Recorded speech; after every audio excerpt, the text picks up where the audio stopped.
All right, well, I will call the special meeting of June 10th, 2015 to order. If we could please have roll call. Councilmember Fish is absent. Councilmember Mann. Here. Councilmember Sternquist. Present. Mayor Pro Tem Yu. Here. Mayor Chavez. Here. Okay, if, We move will all- to excuse Okay, Council sorry. Member Fish for cause. okay, Second. all right, any objection? Hearing none, that'll be so ordered. We will now move to item number 3, our Pledge of Allegiance. So if we could have everyone stand, those who are standing, remain standing. I'd like to welcome Franklin Riddell up to lead us in the Pledge of Allegiance. Let us all remember that last month was Memorial Day. This month is for Flag Day, and next month will be our nation's birthday. And in honor of that, we said, I pledge allegiance to the flag of the United States of America and to the republic for which it stands, one nation, under God, indivisible, with liberty and justice for all. Thank you. Okay.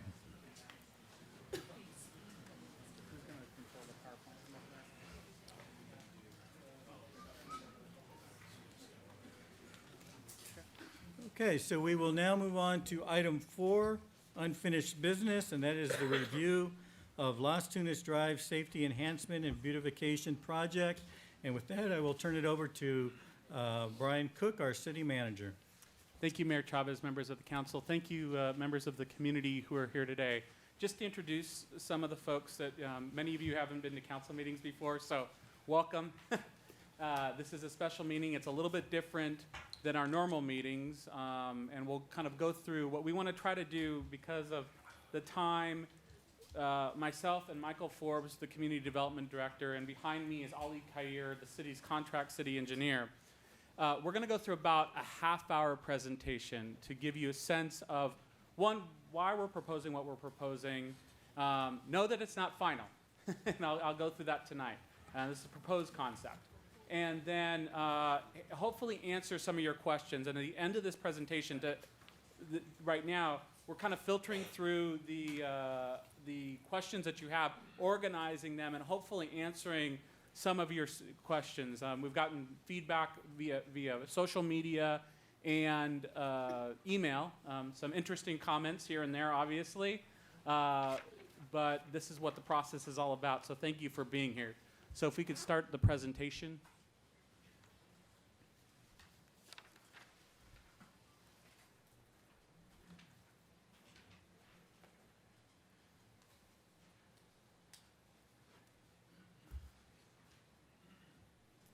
So we're here tonight to talk about a revised plan for Las Tunas Drive, and I'll be going over some of the aspects of that. But before we start officially tonight, I just want to talk to you about that this proposed concept is not final. There will be more opportunities for input, but today we're here to both inform and to listen. You'll have that opportunity here. We're taking that input here and trying to consolidate it so that similarly asked questions we can answer in one fell swoop. Or if you feel the desire, the public podium is here for you to speak also. There will be time for public comment, and you've seen the yellow cards that we've been passing out. So tonight's agenda is really, or the presentation that we want to present both to you and the council, is what are the goals of this project? How did we get here tonight? What's being proposed?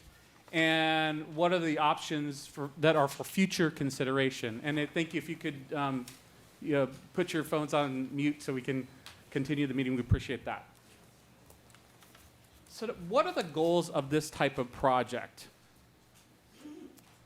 Let me put that in some context. We could do nothing. But from the community sentiment that we've heard is that many community members would like to see a revitalization economically and otherwise on Las Tunas to create a commercial corridor that is vibrant, has shopping, has interesting places to go, has a sense of place that we'll talk about today. And a public project of this scope and size can help facilitate in creating that sense of place. Doing nothing things will happen, but it does leave Las Tunas somewhat static. Another context to think about with this project is that other downtowns, if you think just around the San Gabriel Valley, have done major infrastructure improvements. And what that does is we're trying to realize the importance of leveraging public dollars into the infrastructure of a boulevard and a shopping district similar to Las Tunas, as you see in other areas. Now, no one place is alike. You can't make those types of comparisons. But what you do see is major types of investments in public infrastructure in order to facilitate economic vitality and growth. No concept design is perfect. We don't claim to be perfect. We don't claim to fit the needs of every single constituency or every single need a community has. There's no perfect concept. If you look at what is out there now, there's no perfect concept for the way that retail is changing in our economy right now. 20 years ago, you had many big box retail outlets coming, and that's what cities went after. They've developed plans in order to deal with that. That has changed. Economically, those things have changed. So we're trying to make an attempt at addressing this project as the spark, not the end-all be-all, but the spark and the infrastructure that's needed to create a foundation for future economic development along the boulevard. We're really looking at 5 goals that this project is attempting to achieve. And I'll talk about them in a little bit of detail. One is downtown revitalization, a little bit of what I just talked about now. 2 is some new public amenities. You want to create, there's a concept called a third place. Your first place is your work, your second place is your home, and there's a third place where you gather, you mingle with the community. There's different types of third places. And this is a concept that we're trying to potentially achieve with Las Tunas. Third is just basic infrastructure repairs. I think there probably would be some general agreement that the infrastructure, as if you look at it today, is a bit dated and needs some significant upgrades. This is what that project is trying to achieve. The other thing is this complete street concept. You saw part of that realized with the Rosemead project, where it accommodates all different types of users, pedestrian, bicyclists, motorists, and transit users, buses and others. And the last goal of this is to take advantage of some funding that we have the opportunity to, that we've realized that we can leverage in order to do a lot more of a public infrastructure type of project that has significant both visual impact and behavioral impact. So when we talk about revitalizing a downtown, what are we looking at? Most places, when you think of downtowns, you want to create a sense of place and a community destination, an identity that's with that you know, I'm in Temple City, I am on Las Tunas. Many of you, and it's hard to make the comparison because it's not always an apples-to-apples comparison about the downtowns you're familiar with and how you feel about them. Everybody has a different feel and sense of what those downtowns provide. But that's, the commonality about revitalization of downtowns is they create a sense of place. They create a sense of identity and destination. The other thing is what another goal in the revitalization of downtown is to really align traffic with development.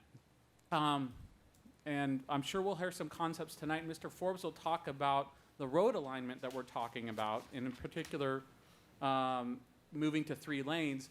In order to align development with traffic, you have to create the sense of a destination and not just a thoroughfare.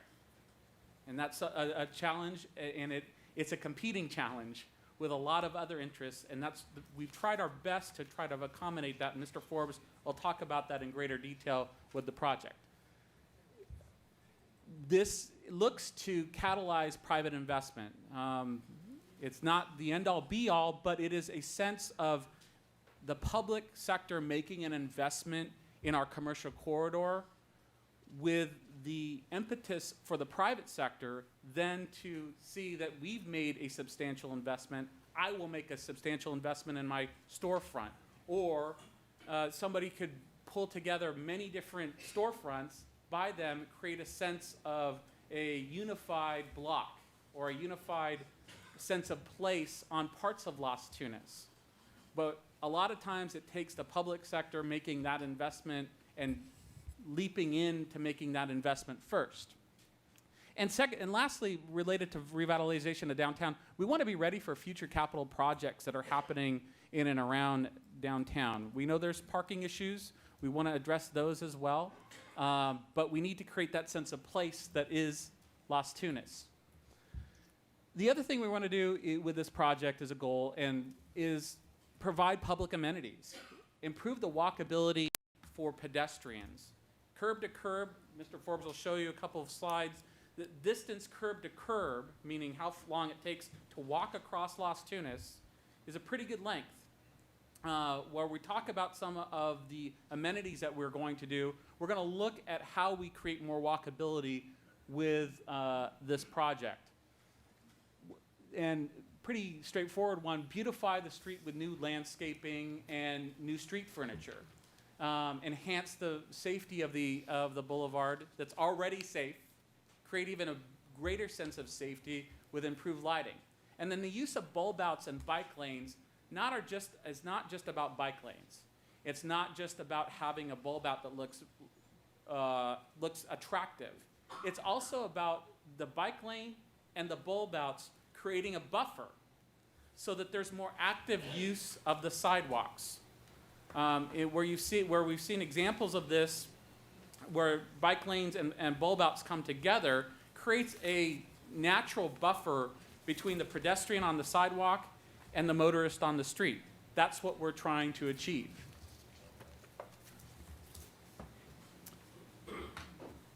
We have aging infrastructure on the boulevard. The last time the roadway has been significantly resurfaced and the roadway redone was sometime in the mid-90s, almost 20 years ago. And the useful life of pavement and others is usually around 20 to 30 years, depending on the type of pavement that's used, if it's concrete, and we have concrete and asphalt there. The other thing from an aging infrastructure standpoint is that there are a lot of federal mandates and there's movements towards green streets. If you look at some of the elements of the Rosemead project and above the Rosemead project with the county's project right above on Rosemead, you see some of the green street elements where it's capturing, even though there's no rain right now, it can capture rainwater. It can do things that allow for a more environmentally sound way of actually developing a street. And we just want to provide some decorative improvements. The improvements that were done many years ago were very nice, but now they look a bit dated, and we want to update those decorative improvements, or make decorative improvements that are more up to date. The idea, another goal is the idea of a complete street concept, and I won't go into a lot of detail about it, but the first bullet really captures it. So we want to enable safe access for all users, transit users, motorists, otherwise. So when we're talking about, and we'll talk about some of the impacts of what this project could do, it's both to create a sense of safety, but also a sense of place.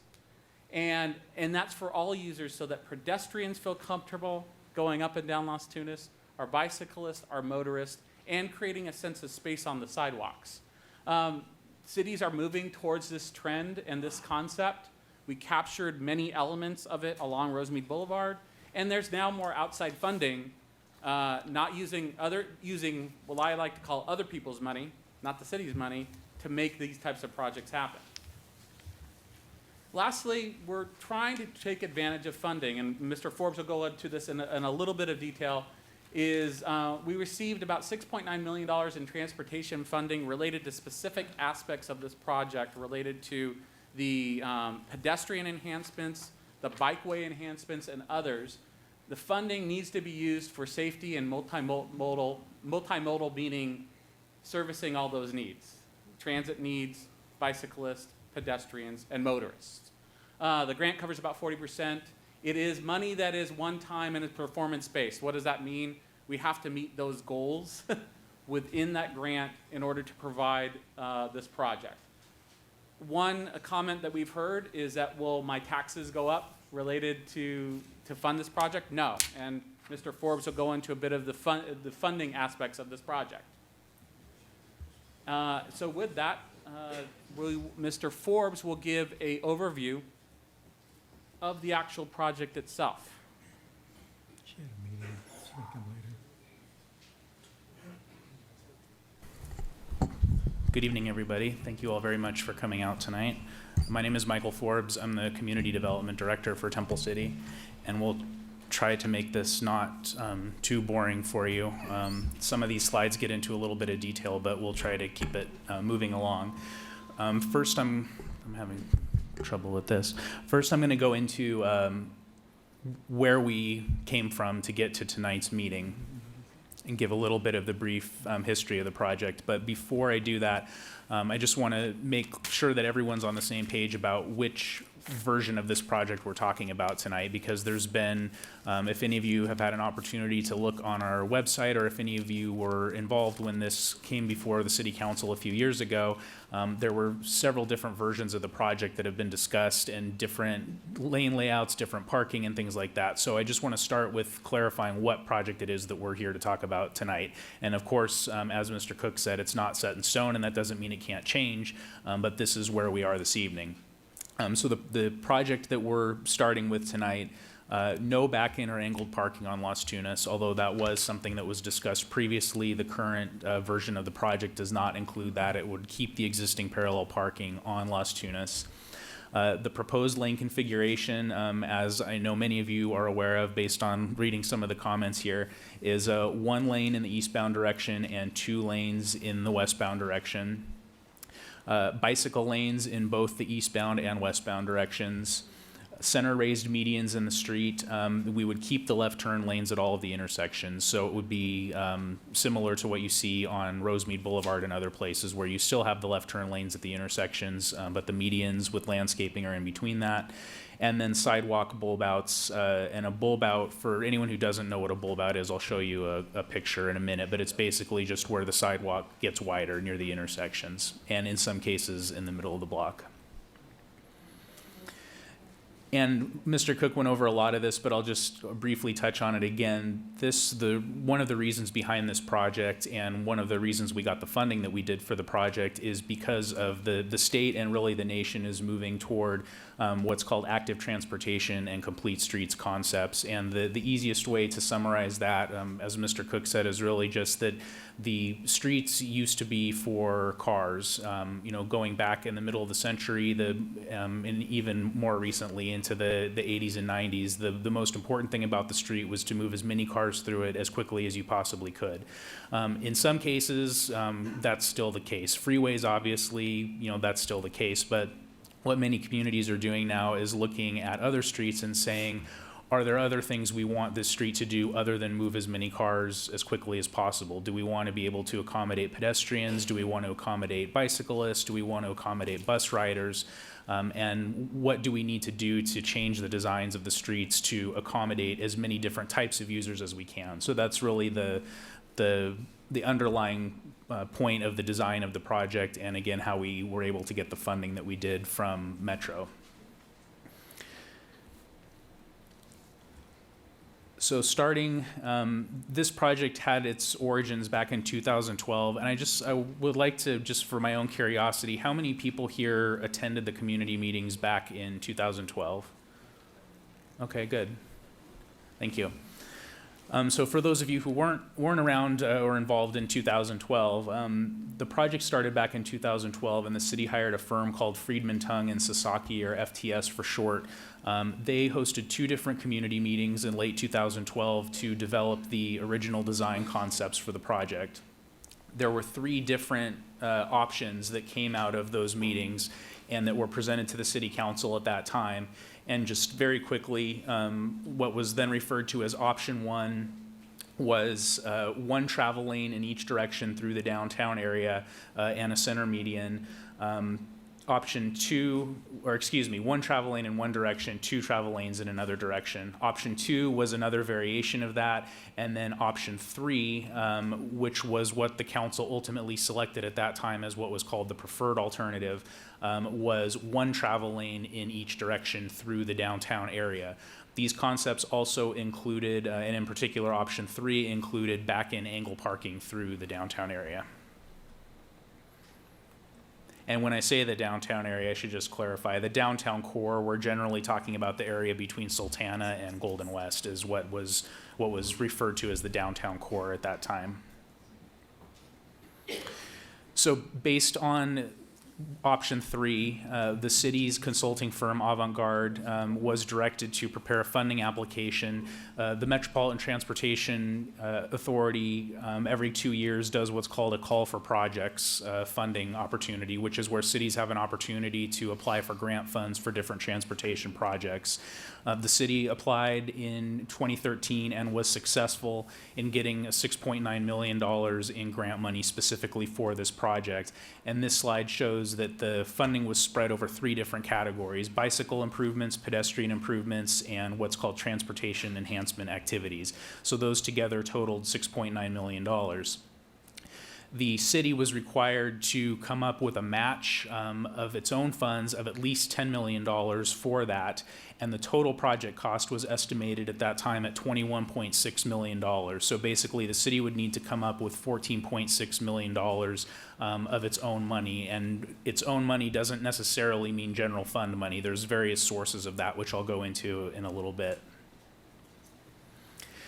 So once we had the grant money in hand, the next step was to do the what's called the traffic impact analysis, or TIA for short, which is looking at, okay, if we reduce the number of lanes, if we make these changes, what is that going to mean to traffic, both on Las Tunas and on other streets in the area, which I know is a concern that's at the forefront of many of your minds this evening. The traffic study looked at all 3 of the options that I mentioned before, and it was completed in late 2014, and the results of that traffic study were presented to the Las Tunas Standing Committee in December and then to the full City Council in February, and that document is available on our website also if you are interested in looking at it. It is very technical, but it's readable. So what the traffic impact analysis did was look at what we call the worst case scenario, which is what are the improvements that could be done that would potentially have the biggest impact on traffic, and that would be under option 3, the 1 lane in each direction, because restricting it to 1 lane in each direction is going to have the most potential impacts on traffic flow through the area. So we identified, if this were done, what would the potential traffic impacts be and what are measures that could be taken to alleviate or mitigate those impacts. Part of what we assumed also, which I know is another thing that many of you are concerned about, is if the traffic on Las Tunas slowed down or was otherwise impacted by this, would that then cause some motorists to get off of Las Tunas and go on to Live Oak or Garibaldi or other parallel streets, and what would it mean? So the assumption that we made based on recommendations from our traffic engineers and what they've seen in similar cases is that 15% of the traffic that currently goes on Las Tunas would divert to other routes during both the morning and afternoon hours. So then what we did was look at, if that traffic went to other streets, what would the impacts be on those other streets? What we determined was that the 15% diversion amounted to about 500 vehicles per day, 200 during the morning rush hour and 300 during the evening rush hour, that would go off of Las Tunas onto other streets in the area. And down at the bottom of the slide that's up there now, taking an example of Live Oak, because we have heard from a number of residents along Live Oak of their concern about that. What that equates to is 172 additional vehicles on Live Oak during the morning rush hour, which is about a little less than 3 vehicles per minute average on that street. And during the afternoon rush hour, it would be 205 additional vehicles, which is between 3 and 4 additional vehicles per minute on Live Oak.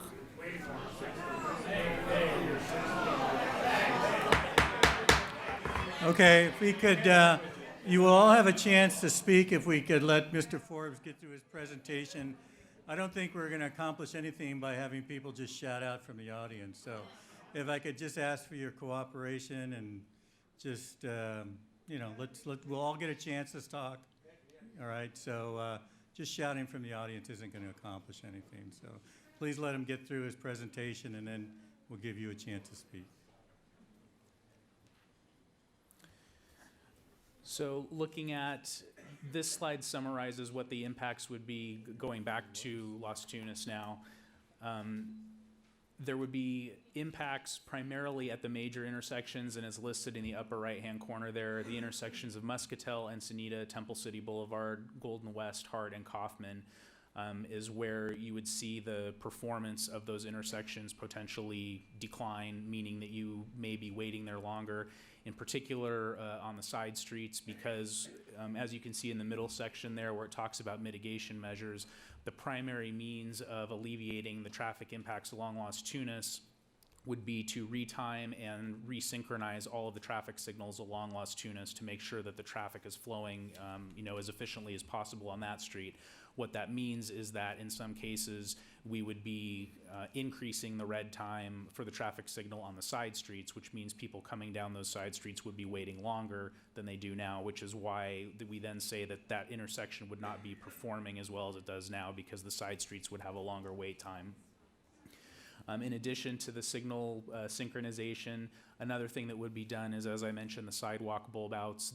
By having the bulb outs into the street, it reduces the distance and reduces the amount of time that it takes pedestrians to cross the street. So therefore, you can make the pedestrian phase of the signal shorter, which means that you can get the traffic moving again on Las Tunas more quickly. The last thing shown on this slide, I won't go into the details of it, but as part of the traffic impact analysis, we did travel time studies showing if you get in a car during the morning rush hour and the evening rush hour and drive from one end of Temple City to the other, so basically roll into Muscatel and in reverse, how much time would it take? And not surprisingly, it showed that it would increase the amount of time it takes you to drive from one end of the city to the other with the proposed lane changes. So now I'll go into a little bit more detail about what's currently being proposed. Following the February 4th study session with the City Council, staff went back and developed what we're calling an improved and more cost-efficient concept based on what was the original option 2, which was 2 lanes in one direction and 1 lane in the other direction. A 10-foot raised median in the middle with left turn pockets, parallel parking, bike lanes, as I stated, and then keeping the curb alignment generally as it is, but with installing bulb outs at the intersections. Coming out of the study session in February, there was also, one of the primary concerns was making sure that we keep the funding that we have from Metro, because the funding from Metro was based on a particular project. So the more the project changes, the more likely it is that we may lose some of that funding from Metro. So that's one of the things that we kept in mind also is keeping the project substantially similar to what Metro originally approved to ensure that we don't lose the grant funding. Some of the additional recommended features and being consistent with what was discussed at the study session in February, maintaining the existing sidewalk widths and reconstructing and improving them where necessary for ADA compliance, but otherwise generally leaving them as they are. Installing new landscaping where practical and cost efficient, as well as putting landscaping into the medians. And we have a number of comments here tonight, very appropriate comments about the fact that there is obviously a very severe drought right now, and why is the city putting in more landscaping when there's a drought? That's a valid point, and it is something that that is certainly considered when the landscaping is designed, putting in drought tolerant species and things like that, and making sure that we're doing what we can to conserve water and use water as efficiently as we can when that's done. The project would also include the installation of new and improved street and pedestrian lighting, improvement over what's there now, as well as I mentioned, the mid-block bulb outs. And the purpose of those is to provide additional pedestrian space, as well as potentially to provide opportunities for outdoor dining or other sidewalk activities like that. There was a handout, and I know I've seen some of you with copies of it, which is just a copy of this slide, which compares the 2012 design concept to what's currently being proposed. So just quickly to go through this and compare what was originally proposed with what is currently being considered. In 2012, again, through the downtown core between Sultana and Golden West, it was proposed to be one travel lane in each direction. The current proposal now has 2 westbound lanes, but would keep the 1 lane in the eastbound direction. The original concept has the raised landscape median with left turn lanes, as well as the bike lanes in both directions. That's the same with the proposed concept. The 2012 proposal had back-end angled parking on the south side of Las Tunas, between Rosemead and Golden West, and on the north side from Cloverly to Golden West. And again, this proposal would keep the existing parallel parking. There would be no angled parking on the street. One of the cost-efficient options that we're looking at, the original proposal had all new curb gutter and sidewalk for the full length of Las Tunas. And in the interest of efficiency and cost, the current proposal would keep the existing curb gutter and sidewalk, except where bulb outs are being added or except where repairs are needed. But for the most part, the existing infrastructure would remain in place. The original proposal also recommended taking out all of the existing ficus trees along Las Tunas and replacing them with new street trees. Our current proposal would keep all of the existing trees in place, and then new trees would be added where appropriate, where there's space for them and or in the median, but all the existing trees would remain. And then the final feature there, the original concept had additional and improved sidewalk lighting and furniture and pedestrian type amenities, and that would be included in this one also.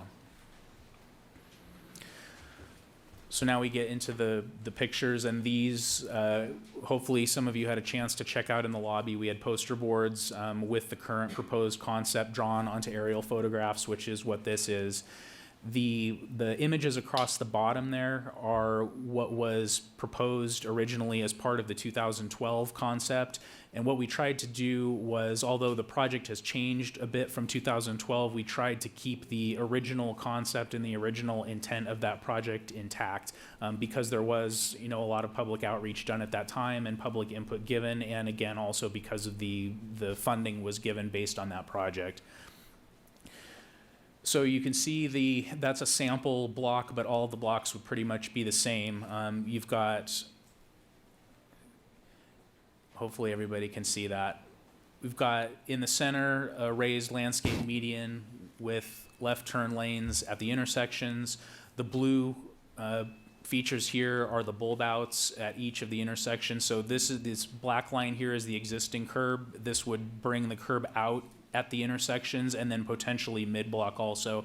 And the primary reason for doing that at the intersections is for pedestrian safety and to make the crossing distance shorter, which can make the operation of the signals more efficient. You can see on both sides of the street, you've got the bike lanes, which is the dotted line, and the parallel parking. And then, of course, on the north side of the street in the westbound direction, you have 2 travel lanes, and on the south side in the eastbound direction, you have a single travel lane. This is a cross-section as if you were looking at the street on the side. So you've got your sidewalks here, 8-foot parking lane, a 5-foot wide bike lane. You've got your 2 travel lanes on the north side of the street, a 10-foot median in the middle, 1 travel lane on the south side, and then again another bike lane and another parking lane. This is, I'll just quickly go through these. This is showing basically that all of the improvements are proposed to be the same for the full length of the street with the median in the middle. And then the improvements end at Roland because the city, here's Roland, and then the city boundary is shortly past Roland. So the improvements would end at Roland, and the street beyond that would keep the existing configuration. This we just quickly wanted to show that the sidewalks there are in very good condition, so we're not proposing to rip those out unnecessarily, and we would keep that in place, as well as the street trees are mature and in good shape, so the proposal includes currently keeping all of those in place. Getting to the funding aspect of the project, The funds that have been given to us by Metro for this project are for this project only. It's a combination of state and federal money. A number of comments that we've gotten are, why doesn't the city take the money from this project and spend it on something else, something different, something better, whatever the case may be.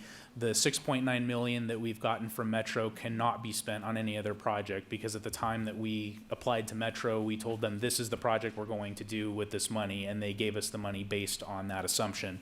So the money cannot be used for other projects. If this project is not done, the $6.9 million will be lost. Having said that, the city is constantly looking for. Okay, please keep your comments down while we're giving the presentation. Again, you'll have the opportunity to speak.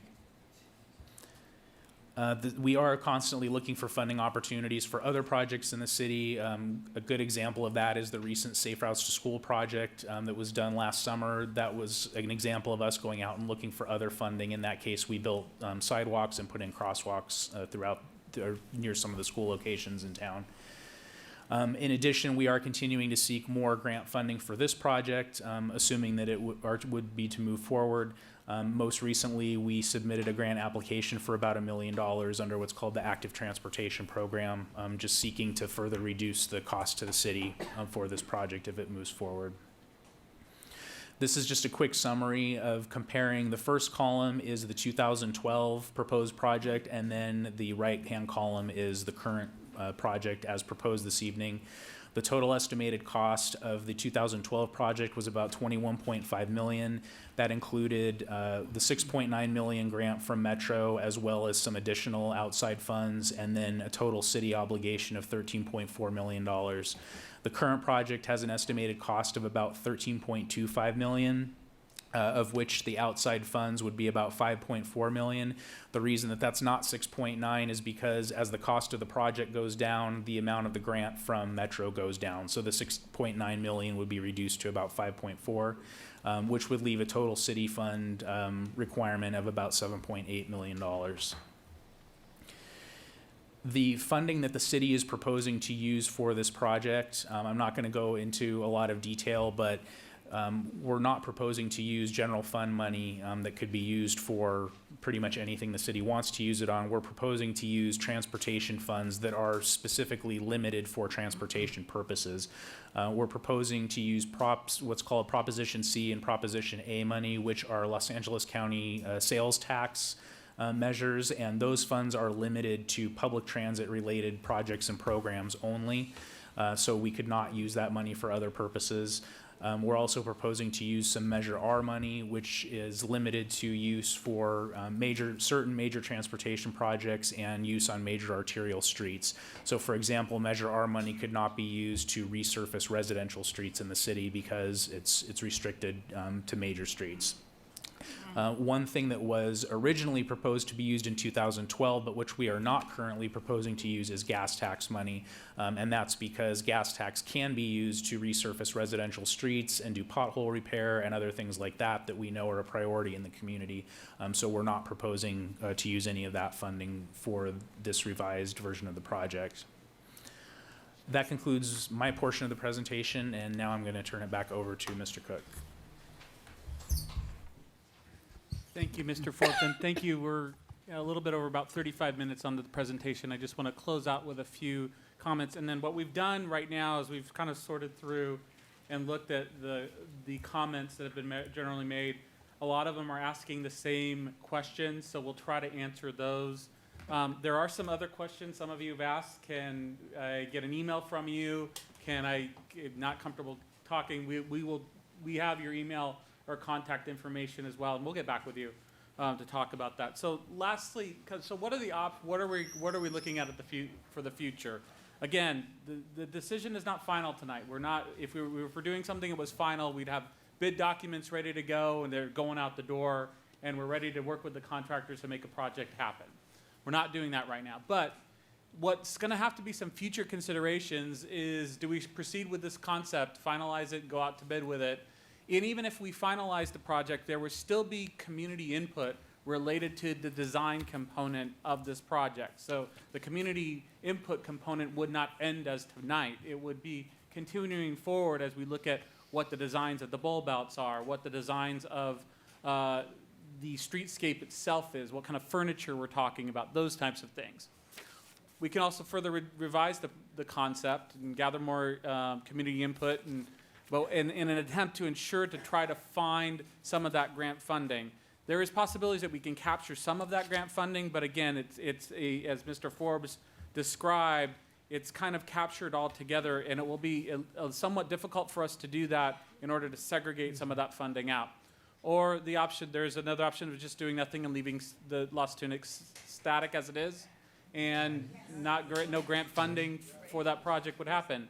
But again, as we stated earlier as part of our goal, what we're looking for is a revitalization. We've heard from the community over and over that they want to see a vibrant downtown. They want to see something that would happen that would improve the economic vitality of this community.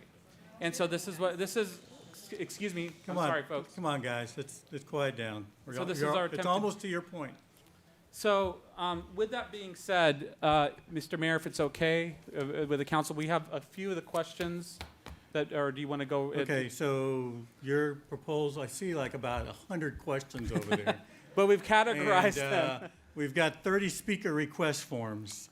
So, and what I'd like to do at this point, first of all, is to, kind of the way we usually run the meetings, and ask if there are any council questions for staff based on what we've heard.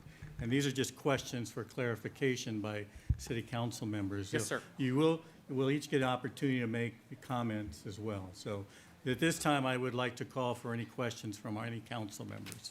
Are there any? Okay, I have one. okay.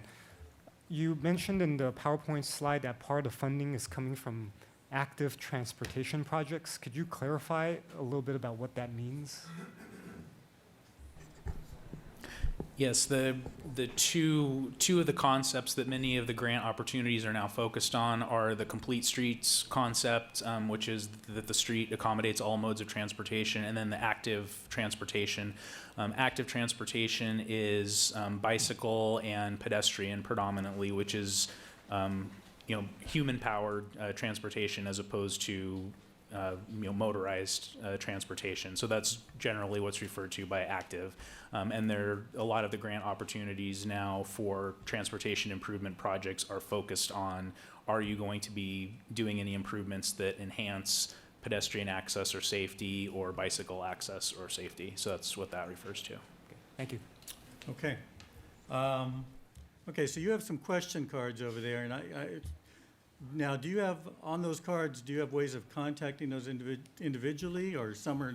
Some Some you do, some you don't. some chose to do it anonymously, Okay. some chose All right, to you've do it. broken it down to categories. How many categories do you have? So we have questions about the bicycle lanes, Mm-hmm. landscaping, the Camellia Festival Parade, funding and the budget, Okay, traffic and the diversions, but the bulk of those ask the question, why the lane configuration of 2 and 1? okay. All right, and you know, what I would do, if it's okay with you, we've had a lot of people here, and there's people standing. I've got 30 speaker request forms. If it's okay with you, what I would like to do is proceed with those speaker requests. Let's hear them. Many of those are probably going to ask a lot of the same questions, and if so, then we can take that into consideration, and we'll respond to all those together with yours, if that's okay with you. No problem, Mr. Mayor. Now, a few of the ground rules I just want for everybody is, as I said, we have 30 speaker request forms. We do allow 3 minutes for each speaker. What I would ask of each speaker is if you can try to get that in less than 3 minutes, that would be greatly appreciated, only because we can give everybody a chance to speak. Otherwise, we'll be here all night. Not that I mind, but it is, I know, somewhat comfortable for people to be standing. So what I would ask, however, is that, again, you stick to the point. And audience, if you could please, not be shouting anything out. Let the speaker complete their statements. Let's just run this as we do most meetings. Our community, we have a great community, and I know a lot of you have some great things to say, and you want to be able to say them without interruption. So let's be respectful of all the speakers. And again, if you could come up and and state what you have to say. If you have questions, they'll probably be addressed by staff when we're done with those speaker requests, unless it's something that we can just respond to real quick. Okay? I think we'll see how that goes. Mr. Mayor, Yeah. I would like to suggest one other ground rule. Okay. In that, being that we have so many speakers and we have so many questions, a lot of them are bound to repeat itself. So this is really not a popularity contest. Today is a time that the council get to hear all your public opinions, but the fact that something repeated 40 times doesn't make it any stronger than something said once. So I would suggest that people do not repeat what's already been said before. Okay. With that in mind, I will call you up. I'll try to keep in the same order that you presented your council or city council request form. Hopefully, I won't do too badly with the names, but bear with me. So we have first speaker is Joe Yabasio. Joe, is Joe still here? Is he outside? Going once? Going twice? He's outside. He's coming in. Is Joe Yabasio out there? Is he coming? All right. He's trying to make his way through the crowd. Okay, here he comes. All right, Mr. Yabasio. All right, no problem. Wow, you already have. You're already getting claps, huh? Okay, right there. Well, I was out beating the streets to get opinions Okay. the last couple days. So real quick, I'm here only opposing the part of the plan with the I would street li- ask if you don't mind addressing the city council. Oh, of course. Because the camera will be on you and everybody will be seeing you, but if you look out that way, then My you won't first be able time to here, see I it. don't know. That's okay. That's all right. Take your time. Go ahead. All right, I'm here only opposing the part of the plan that reduces a lane reduction. First of all, I've been a resident of Temple City since 1967. I've seen all the changes, good and bad. When the mall came in, I saw our downtown go downhill. So anyway, I'm very familiar with the city, rode my bikes downtown. That lane reduction, I have talked to the fire department too, and one of the issues we're concerned about is the emergency response. They're not allowed to come to these meetings, so I was just soliciting their opinion. That was one concern.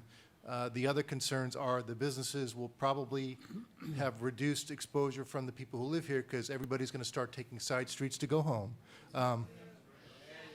Okay, please, if you don't mind, just out of respect for the speakers, let's let them talk, because we do have some time limits. I did start to change what I wanted to speak based on what you guys said tonight. I want to address some of that. So you talked about some of the other cities, and everything's very different. I would agree with that. You've got cities that are destination cities, such as San Diego and Santa Barbara, that have 2 lanes in each direction, and they are destination areas. You've got other cities that are destination areas with the single lane concept, but here's the difference. If you go to Huntington Beach, for example, Main Street has 1 lane in each direction. Well, that's not a major thoroughfare, and I heard somebody addressed it today.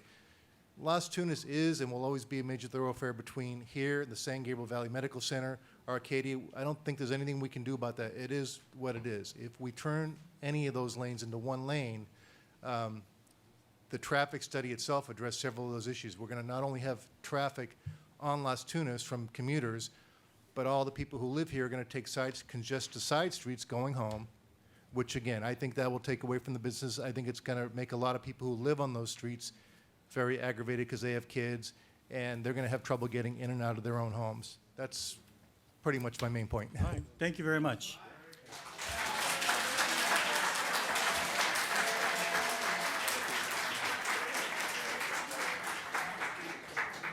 Okay, next, I think it's Charles Greninger, is that correct? Greninger with a G? Okay, come on up, Mr. Greninger.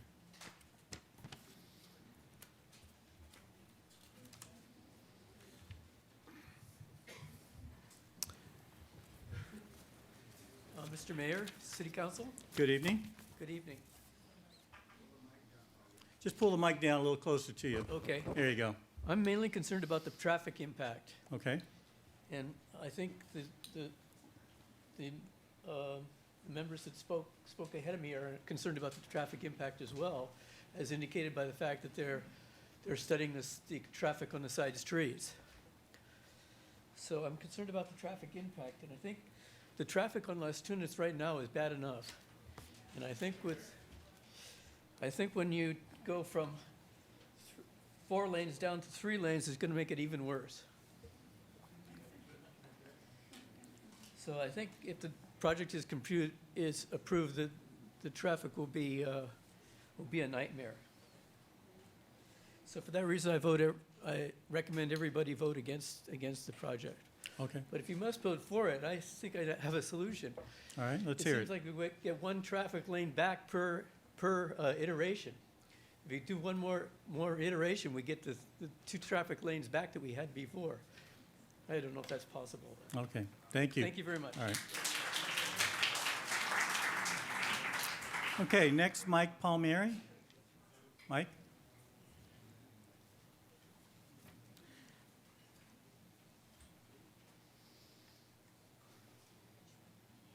Good evening. Thanks for the opportunity to speak to you guys tonight. Thank you for coming. I grew up in Pasadena when Old Town was boarded up, and it became the pedestrian and traffic center that it is now, and they're bustling. I currently work as a police officer in South Pasadena. I've been there for 12 years, lived in this community for 12 years, and in the last few years, South Pasadena did a redesign of Mission Street and Fair Oaks, and they also designed in these bulb outs. And as a first responder, and somebody has to drive those streets every day, yeah, I can't stand those things. Where I understand your concept of reducing the distance between curbs is a pedestrian, maybe efficiency, and more safe. The bulb outs actually, in my opinion, I haven't done any studies on this, but bulb outs actually put people in the path of traffic potentially. We've had vehicles that have run into those things, not expecting to see them. We've had vehicles turn over them, making turns. At least in South Pasadena, which had on Mission Street, 2 lanes west and 2 lanes east, they created 2 of those lanes east to 1 lane east, which is one of the design concepts you have. What that's done is created a lot of congestion, especially during rush hour, which is very congested there anyway. People not expecting the 2 lanes to be pinched into 1, and now you've got 1 lane of traffic that wants to proceed east, and everybody has to wait for pedestrians who are crossing to make their right turn. Anybody who wants to make a right turn has to wait for pedestrian clearance, and it backs up traffic into the intersections behind. So I'd caution against, I understand that grant money is something that we'd love to seize, and if we can spend outside money, I'm for it, except that I don't want the focus to be on, let's do something to keep the monetary prize. Doing nothing is better than just doing something to keep the money.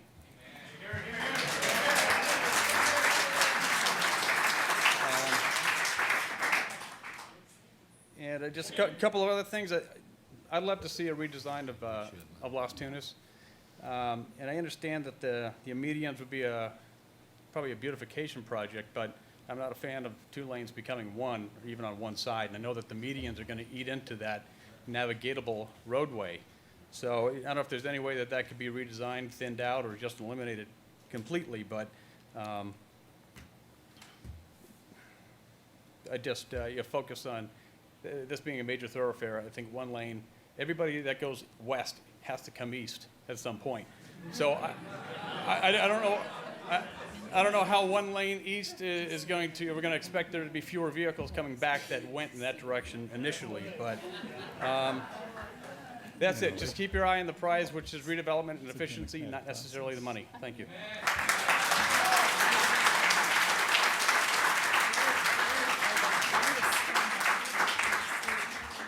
Okay, thank you very much. I'm not sure of this next person's name. I believe it looks like Ray, or is that you, Ray? Is it Ray? Okay, come on up. Thank you.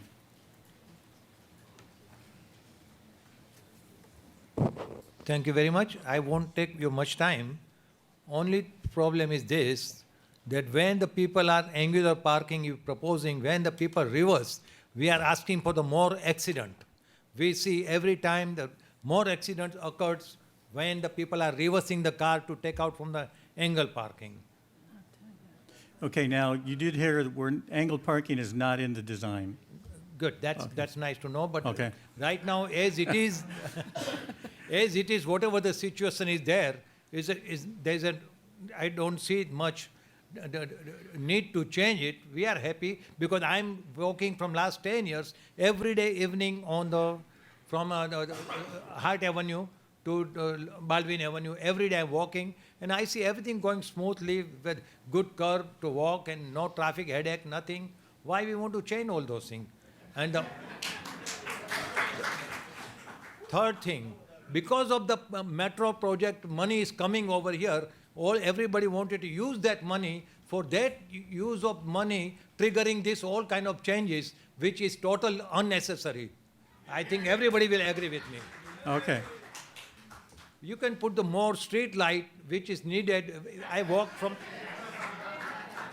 walk every day. It's a Okay, very dark. hold on 1 second. Okay, now you guys aren't really following instructions here. Please.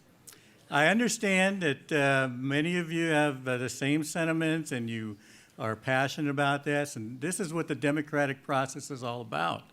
However, at the same time, I would just ask that you give the courtesy to the speakers and to those who are listening, and just try to keep it down a little bit, and you know, we'll get through all of this. So go ahead. I'm sorry to interrupt you. Okay, no problem. Two more thing only. The more light on the street, because whenever you go through the internal because every time when we're talking about the development, blah blah blah, whatever, everything on the main street. What about the interstreet? Hart Avenue, very easy light. No light at all. So many street.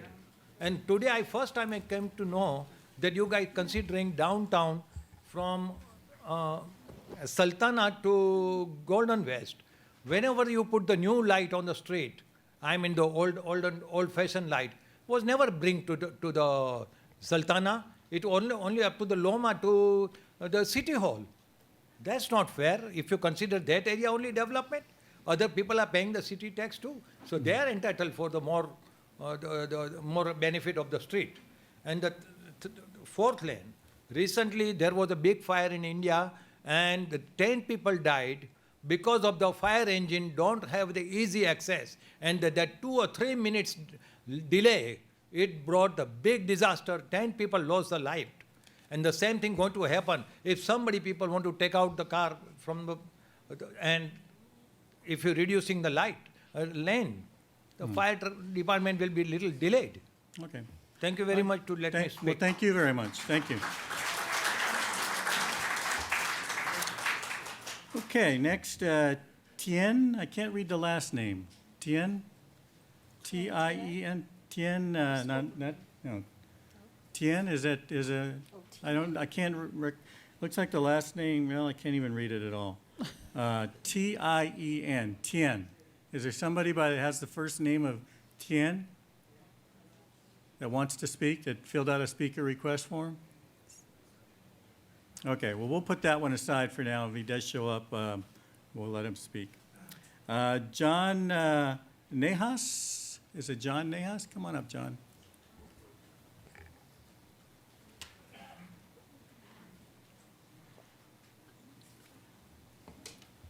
Good evening, Mayor and City Council. Good evening. I'm the owner of the mobile station on Las Tunas and Rosemead. And, okay. And I'm very concerned about all these businesses. I mean, all the safety and everything else that came up is great, but my concern is all these poor businesses on Las Tunas. I mean, through the construction, we're going to be suffering a lot. And after that, with one lane, I mean, nobody's going to come drive in front of our station or our businesses. And please, I mean, take us in consideration. We invest in the city. We're part of the city. We need to survive too. And please keep that in mind. Thank you. Thank you.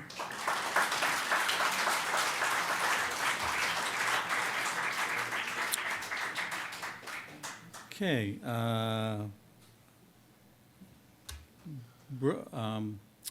Is it McGowan? I can't read the first name. Bobby. Bobby. Oh, I'm sorry, Bobby. I should have recognized that. Come on up. Thank you. Thank you.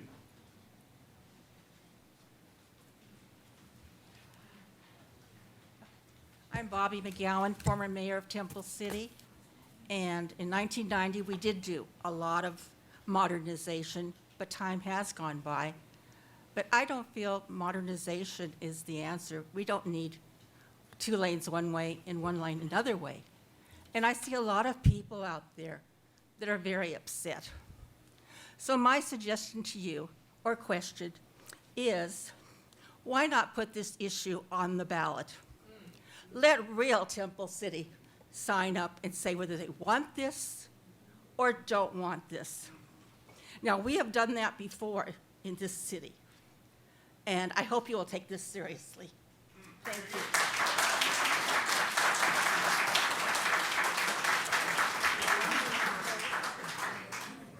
Thank you for your comments, Ms. McGowan, and I can assure you that, speaking for all the council members, we always take these things seriously, so thank you very much. Debbie. Is there a Debbie in the house? No last name, lives on Hermosa? Debbie? Out there? Can they hear me out there in the foyer? Okay, so no Debbie? Okay. All right, next we'll go to, let's see. Tomei, is it DeSalvo? Is that? Tom, I'm sorry. Close. I probably should have got that, huh?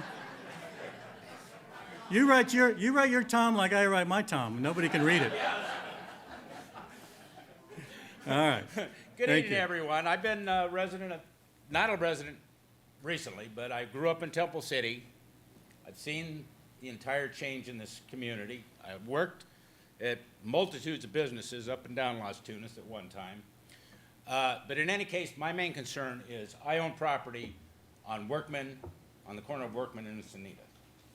And your traffic study seems a little hazy to me because during the times of the Camellia Festival and during the lighting of the Christmas tree, Workman is a main thoroughfare. And I cannot, and my tenants can't get out of the driveway. I was there during December, during the lighting of the Christmas tree. I couldn't get in the driveway. I mean, the traffic is at the corner of Encinita and Workman was dead stopped. You can't move. And it's going to be like that, maybe not as badly, but if you cut down 1 lane on Las Tunas, Workman, Woodruff, Live Oak, Longden are going to be impacted greatly. As it was coming to the meeting this evening, I come down Longden, and you cannot, there's 50 cars at a stop sign going eastbound at this time of night. And I believe that the side streets are going to be impacted. As it is, Workman is a 40-foot residential street. There's no sidewalks on Workman. It'll become, I think, a huge problem with, for children and people walking, because people walk their dogs in the evening every night on Workman. I don't know about the rest of the, Woodruff. I'm sure it's the same thing, but I do believe Woodruff has sidewalks. But as I say, it sounds like it's a little iffy as far as traffic and the dangers that it'll present, during rush hour in the morning and in the evening. Okay, thank Okay? you. Thank you.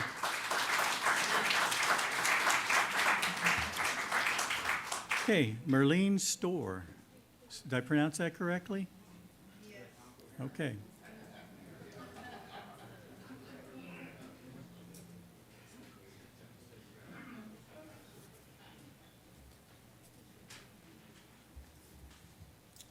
Hi, City Councilman. Welcome. I just got a couple things to say. It seems to me like you got everything in mind except the traffic situation.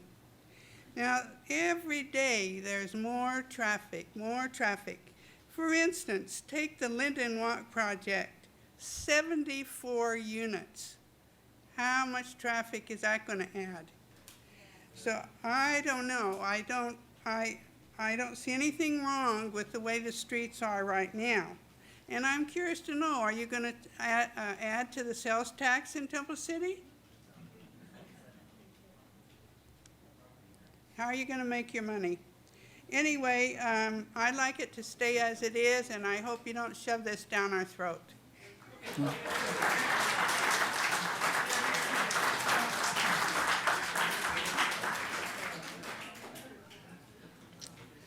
And just a reminder, it's not that we're not trying to not address your questions as you come up. Some of you have had some, but I know that our city manager and Director Forbes are taking notes, and we'll address those, I'm sure, at the end. Dale Case. Dale?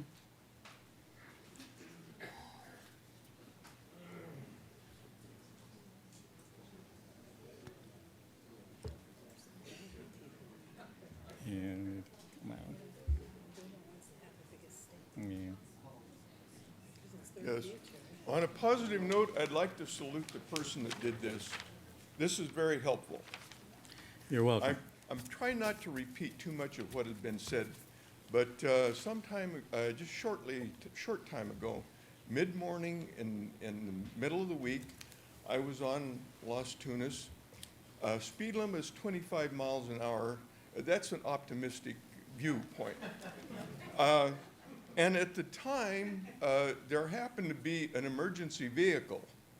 The vehicle had a difficult time navigating the area that I was in without having any center dividers and without having, the lanes reduced. It had a hard time getting through. And I'm thinking, what would an emergency vehicle do if you had a stalled automobile and your divider in the middle of the street? I don't think they would be able to get through. I can remember one time many years ago, I used to do my Christmas shopping on Las Tunas. Valentine's Day, I would go to See's Candy. If there was a hardware part that was difficult to find anywhere, McVeigh Hardware had it. I think we need to do something to attract these businesses. And I will go along with the improvements in lighting. I lived on Ensenada when it was bright as a light of day. We had to put heavy drapes in the bedroom to be able to go to sleep. Those lights were all replaced with hot coals. You can't see very much. You get to an intersection when you're walking, and the light will go out. And at an intersection, for instance. Now, they're replacing some of these in other places now with what looks like some light-emitting diodes. But I think it would be helpful if we had better street lighting and also lighting on the cross streets. Because a cross street that I don't use very often, I know about where it is, but I'm driving along, maybe my vision is getting bad, but I have trouble locating cross streets. So I think if we're going to spend some money, this is where the money should be spent. Okay, thank you.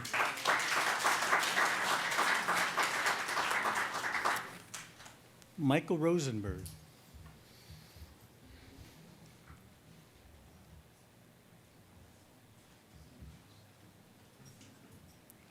And by the way, I want to thank all of you for sticking to the time limit. You guys are doing a great job. Hi, I'm not going to repeat a lot of things that were said. Thank I you. just want to bring out a couple of points. I was really disappointed in the traffic analysis, and I did email Brian Haworth about what I thought it lacked. For example, the assumption was somebody mentioned Longden. Longden was not considered an alternate route because of school, which is in the morning, but it didn't consider the PM, which I would think more people would take Longden, plus I think somebody said the stop sign.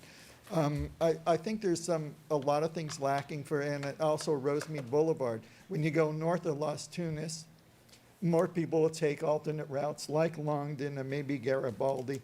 So that would impact Rosemead Boulevard as well, going north. So I think there are some things left out, not considered. And the challenge I want to present to the council is, if you do, for some reason, think this is a good idea, I would suggest you try just blocking a lane on Las Tunas going east for about a month when school is in session, because I think you'll run into more problems before you would move ahead. This would show whether these alternate routes and the traffic problems that the staff has, or the consultants have come up with is in fact true, and because people will have to live this situation. And my suspicion is the crowd here will probably double in terms of the problems that will be created. So I suggest before you move ahead, use up the $5.8 million, that you try it out first. The other thing I want to address that I'm concerned about, with this drought, I see a bunch of neighbors not watering their lawn at all, a bunch of brown lawns, things like that. When I'm hearing, and I know you have you're talking about drought-resistant shrubbery, when I see neighbors letting their lawns go brown because of this drought, I think the city should sacrifice and not put in more vegetation or shrubbery. I mean, I think that any amount of water, I think, is a waste and is an unfair burden on the community. Okay, thank you.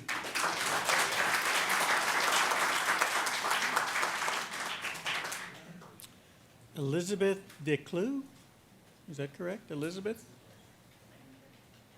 Come on in. I feel like a game show host here. Come on down. Come on down. Okay, so I also grew up in Pasadena and was present for the changes that they have there.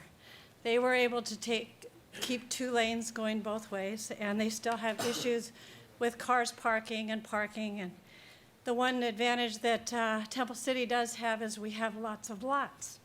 So it appears from, I'll try to keep time, but No, it you got plenty of appears time. Go that ahead. you have the money, and the money is driving your change. So we ask, and that's what everybody has been saying here, is please reconsider this.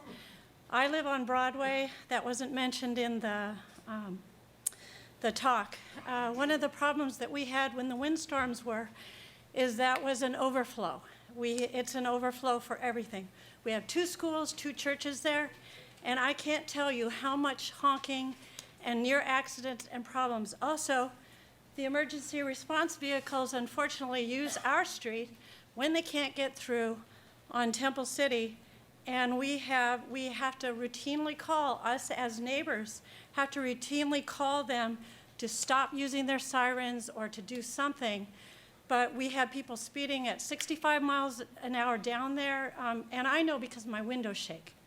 So, and these are on off hours. So our quality of life for being in the residential area is that we count on a reduced traffic volume and no speeding.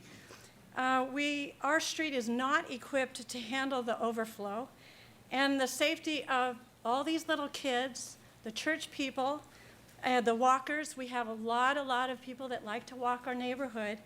This is compromised. If you go ahead with this plan, your study doesn't take into account what we already witness routinely. So we asked you to consider that. The other thing is that you're saying in the sales part of this is that you're hoping use of the private or the government funds will catalyze the use of private funds to revamp their stores. And I can't agree, I would like to agree with some of the other folks that said, bring the businesses in first.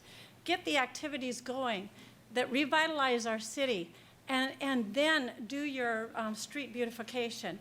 The one gentleman talked about plants and things like that. I agree. Do the projects that are going to reclaim our water so that we can better use it in the areas that are browning. I myself, I water only once a week now, and I have a very brown lawn. I have restricted everybody in my house on the watering, and it's unfair to me to hear that somebody's going to go ahead and do planting. And then the last thing well, that's pretty much it.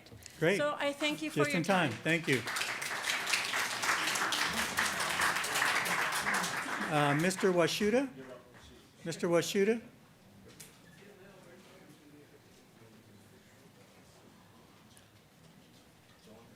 There are some seats that are opening up here in the front if anybody would like to take a seat. Good evening, council. Good evening. I would like to remind the council, as I've stood here and done before, about Metro. Metro Line 78 is augmented by Metro Line 378. It runs 7 days a week out here. It connects South Arcadia through Temple City, through Alhambra, through El Sereno, through Lincoln Heights, and downtown LA at 18th and Olive, 7 days a week. I went ahead and counted up how many times it goes through here, Monday through Friday, eastbound. We're talking about Rosemead Boulevard toward Baldwin. 58 buses, individual buses, are coming from 18th and Olive in downtown LA to Longden and Myrtle in South Arcadia. 58 times, Monday through Friday, daily. The corresponding westbound route is 56 times from Longden and Myrtle to 18th and Olive in downtown. And you want to bottleneck that over here in one lane eastbound direction, beginning at Sultana by the Chamber and all the way to up here by the Laundry. Absolutely nothing doing. You've got a new shopping center going in up here across from what used to be Applebee's. You're going to bottleneck that traffic in there? How are people going to get in the parking garages or lots or whatever they are? I don't understand that. These elevated medians, I thought you learned your lesson on Rosemead. Apparently you didn't. Go out. I've told Mr. Cook this more than a few times and the council. You know me. I've stood here before and talked this way. Count the tire marks on those elevated medians, on those curb planters. Count the tire marks of the motorists who have struck those curbs because they cannot see them when it's foggy. I have asked that yellow reflecting lights be put on many of those medians, and they have, some of them, not all of them. But from south, all the way from Pentland, all the way to Caleta on Rosemead, count the tire marks on your elevated curbs. And also, you haven't finished the Rosemead project. I've stood here and asked, this is the third time, replace those bus shelters that you removed. You narrowed the sidewalks. Mr. Washuta, we are talking tonight about Las Tunas. Yes, You I can know. have the opportunity to talk about Rosemead as you have in the past at our regular council meetings. Yes, sir. if you don't Yes, I mind. understand that. But see, you're talking about Metro. Metro's money. These are Metro bus stops. These are Metro buses that come through here that serve those stops in your city. But yet, I'm afraid you're going to remove these canopies out here. There's one right here in front of the library. You're going to remove the one by the Laundry and not put it back because the bike path narrows. It narrows the width of the sidewalk, and therefore it doesn't meet ADA requirements, according to Mr. Forbes. Now, I've rehearsed this here before, and that's what's going to happen again. I would rethink it. I would rethink narrowing either direction to one lane. All right, thank you.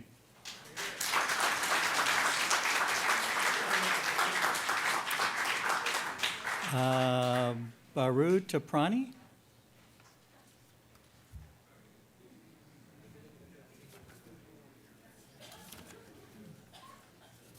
Mike, you're not leaving, are you? Don't you put a speaker request form in? No? All right. Good evening, everybody. And Good evening. lot of things which I'm going to say has been repeated, but I will not stress less on not having median island because of the emergency. We are proud to have emergency response in Temple City within 3 minutes, and that we will lose it. It will go beyond that because my mother is 93 years old, and we have always emergency responses within 3 minutes, and I'm proud of it. And if we do all these things, it will never come in time, and we'll lose our parents or ourselves or our spouses. Okay, thank you. Mr. Riddell, where did he go? Did he leave? Franklin, you out there? No? Is he coming? No, I don't think so. Okay, we'll go to the next one. If he comes in, we'll get him in there. Conrad Rikiti? Is Conrad here? Mr. Rikiti, come on up.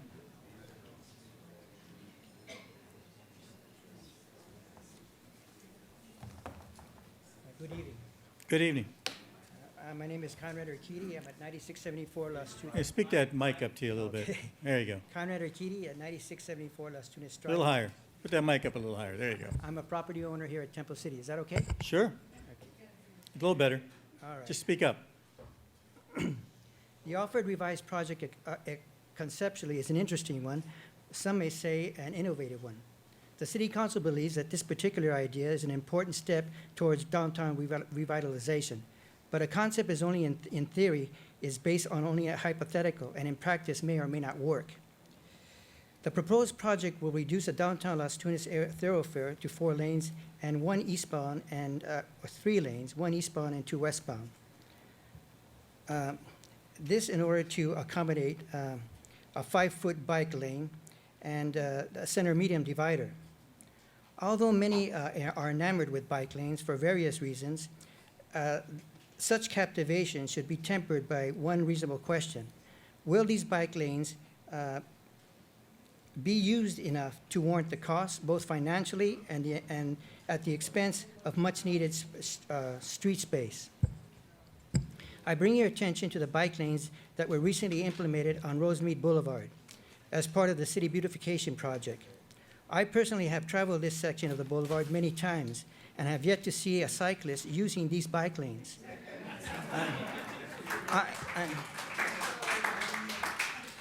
I'm sure it does happen, but does such sparse usage warrant the incurred construction costs and the great inconvenience residents have suffered due to the reduction of parking availability? For a moment, I would like to bring your attention to the people of China who have used bicycles as a primary mode of transportation for decades. Who better than they to give us perspective as to the wonderful advantages of bike use? And yet it is perplexing that after migrating to this country and thus improving their economic situation, they instead choose cars, vans, and SUVs as their favored mode of transportation. I suggest that the growing empirical evidence support car use over bicycle use on our roadways. As to the proposal for reducing the Las Tunas thoroughfare to 3 lanes, the question here is whether or not traffic will continue to flow smoothly with such a reduction. To answer that question, let us look in particular to just the one planned single eastbound lane. Traffic conditions are dynamic and constantly changing. So what could and will happen on that one eastbound lane? Turn pockets at intersections will be provided for those wishing to make left-hand turns. On the surface, this appears to enhance the flow of traffic. But at peak hours, left turn pockets will be filled to capacity, creating Mr. long... Arcidi, I'm going to have to ask you to kind of wrap up. Your time is up, so if you don't mind. Oh, okay. I need just about 20 seconds more. Go ahead. Okay. On the surface, this appears to enhance the flow of traffic, but at peak hours, left turn pockets will fill to capacity, creating lines of cars that are behind awaiting entry. And since there is not an adjoining right lane to pull around, traffic will be grinding to a halt. Similarly, flow of traffic will also be impeded as to right-hand turns, whereas cars will have to wait for pedestrians to finish crossing the crosswalk. Parallel parking, unfortunately, has become a lost art. It is rare to see a driver that does it well. As a result, traffic will be stalled as motorists await a less competent driver struggling to get into a parking space. Okay, that's a long 20 seconds. And what I'm hearing is that you don't want people parking anywhere, I guess, huh? No parallel parking, no angle parking. All right. Can you wrap it up in a few seconds? Okay. We have a lot of speakers behind you. Okay. Let me see where I was at. Okay. Okay, well, I'm sorry I couldn't finish. I wish I could. But in closing... Okay. Thank you. Well, do you want me to finish? I just have a few more things to say. Let's leave this to the democratic process. Well, it is a democratic process, and that's why we And I allow think if you everyone take to a vote, speak. maybe you would be outvoted. So, let's see. Sir, signal timing. Okay, now signal timing will also. Sir, be I'm also- sorry. In order to facilitate the time, I think we've got. If you want to submit anything in writing as well, we'll be happy to take that as well. All right.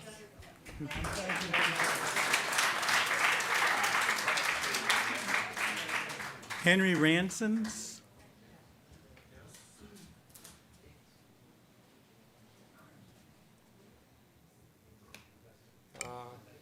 Good evening. City Good evening. Council. I'd like to start a little bit with the Rosemead project because it's kind of a forerunner and it has, in my view, some of the same problems. During the construction and after the during the construction of the Rosemead Boulevard project, there was increased traffic on Ensenada, which is a street that parallels Rosemead. Not only was there an increased traffic, the emergency vehicles are also using Ensenada because of the congestion on Rosemead. The problem is that most of the parking spaces were taken away for both the bike lane and for the landscaping. And as such, when people try to go after, trying to move away from the fire trucks, they can't move anywhere because they're in the primary second traffic lane. And the first lane can't move, primary traffic lane can't move over either because the second lane can't move over. So I repeatedly heard from my house horns going off after the sirens because they're trying to get people to move. Las Tunas Drive, with one eastbound lane, you have more traffic. Cars and emergency vehicles will be using Woodruff Avenue, Workman Avenue, and Live Oak. The problem with Live Oak is it originates at Ensenada. Ensenada is already encumbered by Rosemead project, and now you're going to impact it even further because it's the primary way to take the detour of Live Oak at Ensenada. Shoving rush hour traffic into neighborhoods is a terrible idea. I mean, here we're talking about avenues. We're not talking about Las Tunas Drive, which is a primary artery, or Rosemead Boulevard, which is named to be a primary artery. For shopping, this is going to impact shopping on Las Tunas. Driving on Rosemead in San Gabriel and in Pasadena is ideal. Once I get out of Temple City at Emperor, which had a signal that's terrible, I'm at 3 or 4 minutes. I'm shopping in Colorado Boulevard and Foothill.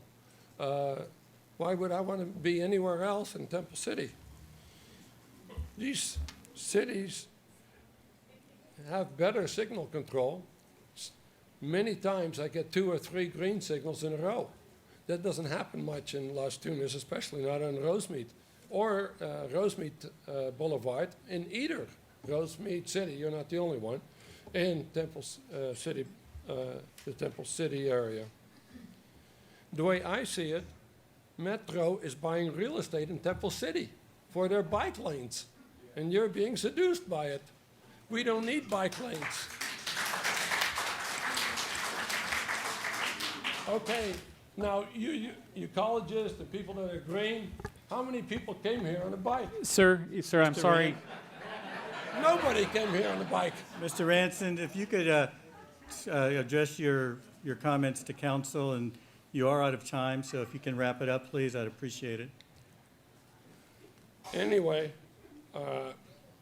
Temple City should concentrate on car movements. That is what all the people are buying. I haven't seen anybody in Rosemead Boulevard using those bike lanes except some sports enthusiasts on Sunday. Meanwhile, on traffic days, those bike lanes, as far as I can see, are unused.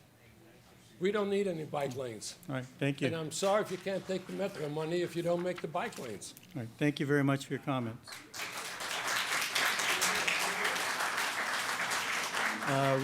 Rich Nowak? Rich Nowak? Patricia Hendricks? Patricia Hendricks?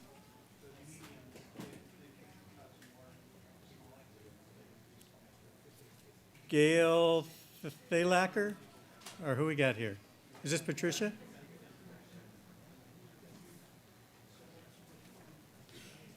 Hello. Hello. I'd say ditto to everybody that was ahead of me, that said everything I was going to say.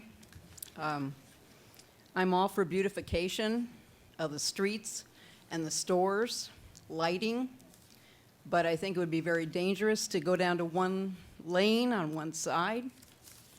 I have been behind police cars that were trying to get through on Rosemead, and there was nowhere for them to go. They were stuck.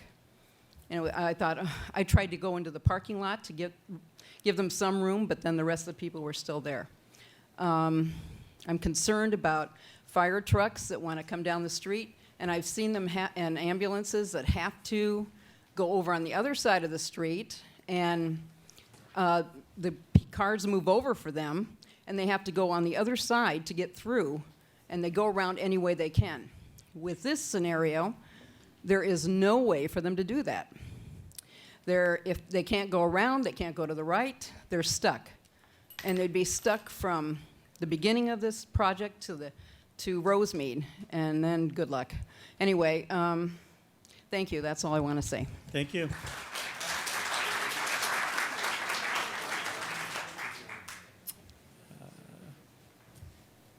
You are? The next Amy calls. Gail. Thank you. Hi. Hi. Thank you for giving me the opportunity to speak tonight. Thank you for coming this evening. I appreciate all the previous comments. I've lived in Temple City since 1984. Yeah, just Pardon? speak into the mic a little bit more. I've lived in Temple City since 1984. I own a property on the corner of Live Oak and Camellia.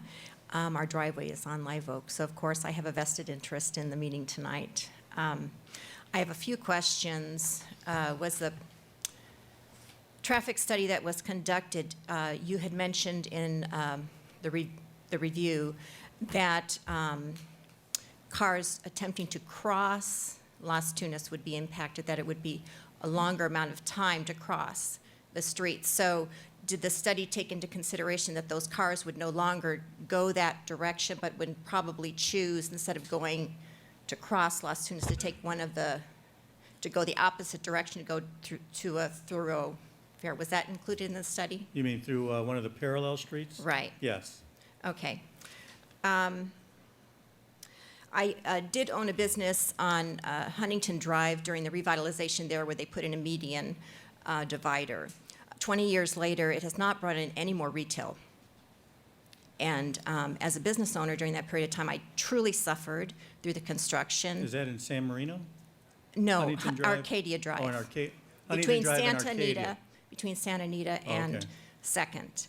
And as a business owner, I suffered greatly from lost revenue because of the prolonged amount. They didn't estimate the amount of time it would take to do the construction. There was no place for people to park on the street during it. Another point I want to address is lost parking spaces because of the bulb outs. The north side of Las Tunas parking lots are already maxed out. It takes forever to find a parking space.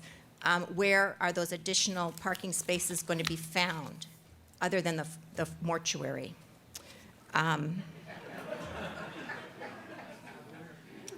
Why is that funny? The mortuary property that was purchased. Okay. It came out weird. Maybe the way it was said, I guess. All right. I honestly don't feel, given the future of Amazon and the way people their spending habits, they're purchasing online. They're not purchasing via retail. We can't be another Old Town Pasadena. We don't have the square footage available for anchor stores to come in to support the smaller businesses that surround them. We just don't have 10-story office buildings with a ground floor that's now a Pottery Barn or whatever. We don't have that kind of square footage available to bring in to support that. Our restaurants are doing really well. This reconstruction is going to hurt their business. Has the study been conducted? How much tax revenue will be lost during the construction phase from people not supporting the businesses locally because they want to avoid the area? The gentleman started to cover about the bus stops going eastbound and the congestion it would create from the buses stopping to pick up people and cars backing up behind them. What report has come from the MTA regarding this proposal? Is there any report from the MTA? think staff will address those questions. Okay. All right. Do you have much And, more? No. Okay. That's Go ahead about and it. finish. That's enough for me. Okay. All right. Thank you. Rodrigo. Is Rodrigo still here? Come on up.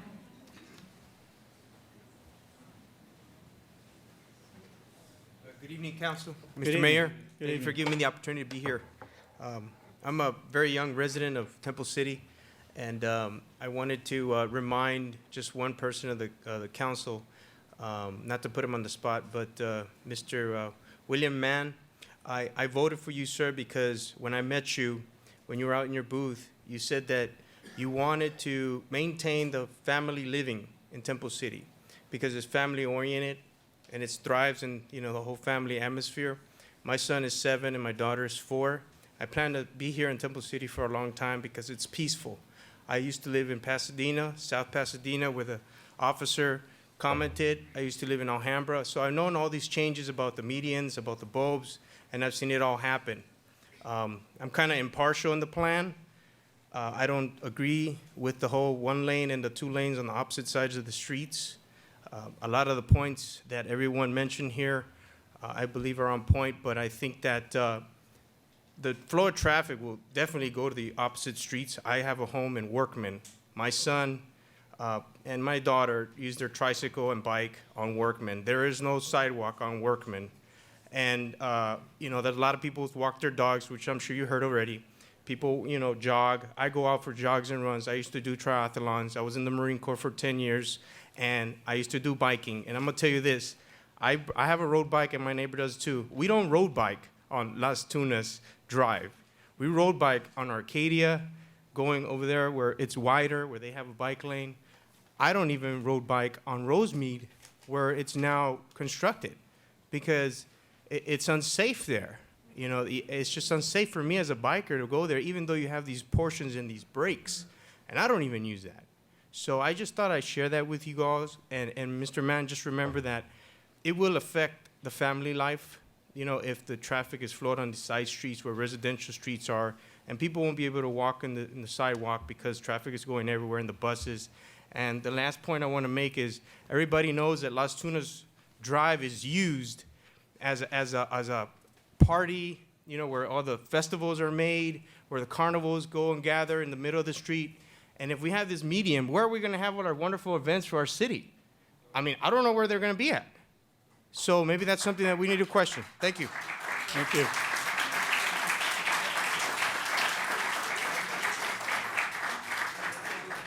Mr. Law, Jim, you want to come on up? Give him hell, Jim. You pass? All right. Just say ditto to everything. How's that? All right. Brian Keefe.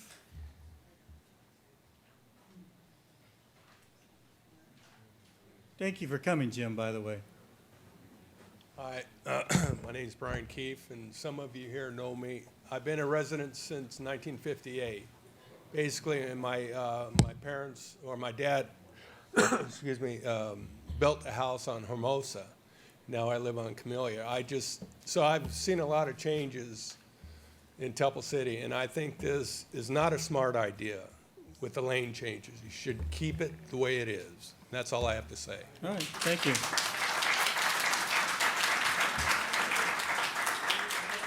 Don Hendricks. Don, is Don here? Coming?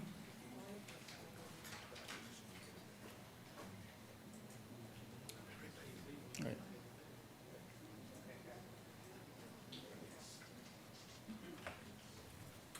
Mr. Hendricks, welcome. Thank you. Thanks for having me. I am totally against this whole plan. When people are parallel parking, it's going to hold up traffic. When they want to get out from parallel parking, there's going to be so much traffic, they won't be able to pull out. The bulb outs are going to make it hard for people to turn right. And whereas as it is now, usually you could kind of get into the right and not block traffic, and you could make your right turn. With these bulb outs, with pedestrians crossing the street, you know, it's just gonna take longer to make right turns, it's gonna hold up the traffic more. And as far as emergency vehicles, I live on Sultana. I've had sheriff patrol cars zooming down there at 60 miles an hour because Rosemead is so congested. It's gonna happen to Garibaldi and Workman if we restrict this lane. And as far as the bike lane goes, let's put the bike lanes on Garibaldi and Workman and not hold up the traffic on a major thoroughfare. All right, thank you. Thank you.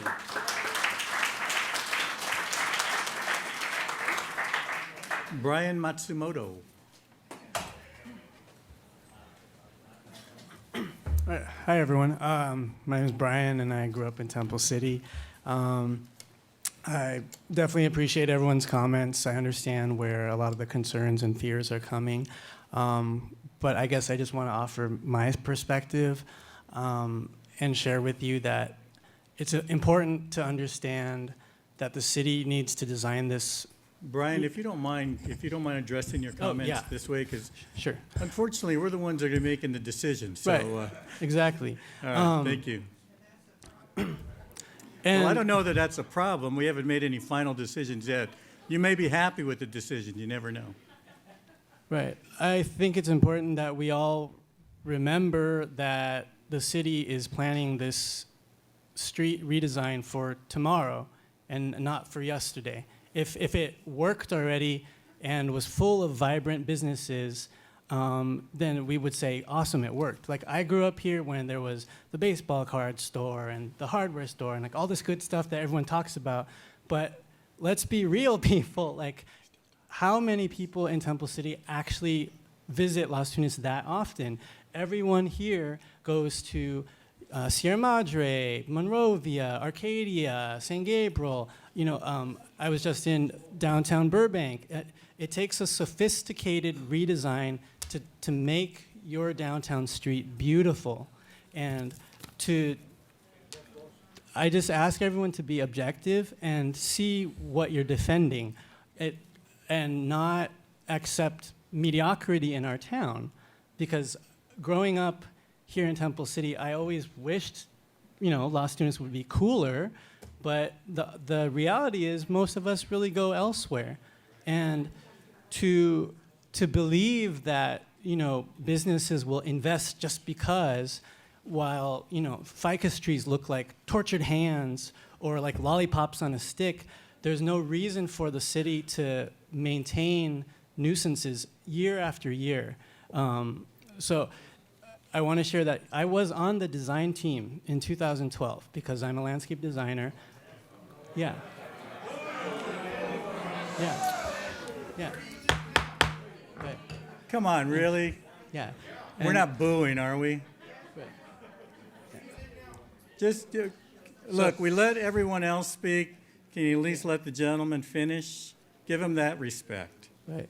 And so I feel it's my duty to, you know, put in my 2 cents, because although I commend the city for keeping some of the elements, like the bike stuff, the complete street stuff, the road narrowing, I feel like all the charm and the heart of the project has been ripped out, and it's really more of like an engineering approach. If you look at places like downtown Burbank, uptown Whittier, there's beautiful tree canopies. The street is wide enough with a sidewalk to allow the things that so many people ask us for: patio, restaurant seating, cafes. And it can't happen if your sidewalk is this small and cars dominate the rest of the street. So just to close, I guess I want to say, my mom, she's 75. Pretty soon, she's not going to be able to drive. I would like for downtown to offer more for her to do and not inherit for our kids just this kind of constant dominance of cars and not be able to have any options. Kids who cannot drive, seniors who cannot drive, people who don't have cars, that's a huge amount of the population that you're leaving out from access. And so, lastly, I think it's important to also keep in mind where we're going trend-wise. You know, you hear a lot about the millennial generation. Those are people like just below me, and Okay, I'm going to have to ask you to start I'll wrap wrapping up. up. Car ownership is totally declining in the United States. All right, thank you. Thank you for your comments. Appreciate it.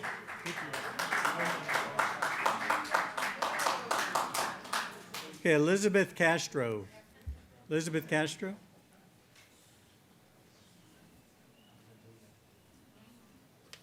Good evening, thank you. Good evening. Why don't you pull that mic a little bit down to you? There you go. I have two simple things. I Okay. live on Temple City Boulevard, and the traffic from the two freeways, 210 and the 10, is what we're facing, the traffic. And basically, we need the 4 lanes. I don't know, you know, that's, and then we're having more people than less people, so I don't know how the situation is going to be, but I just wanted those things, what considered. That's it. Thank you very much. Thank you very much. Ann Baziak, Ann, is she still here? There you are. Did you want to come up?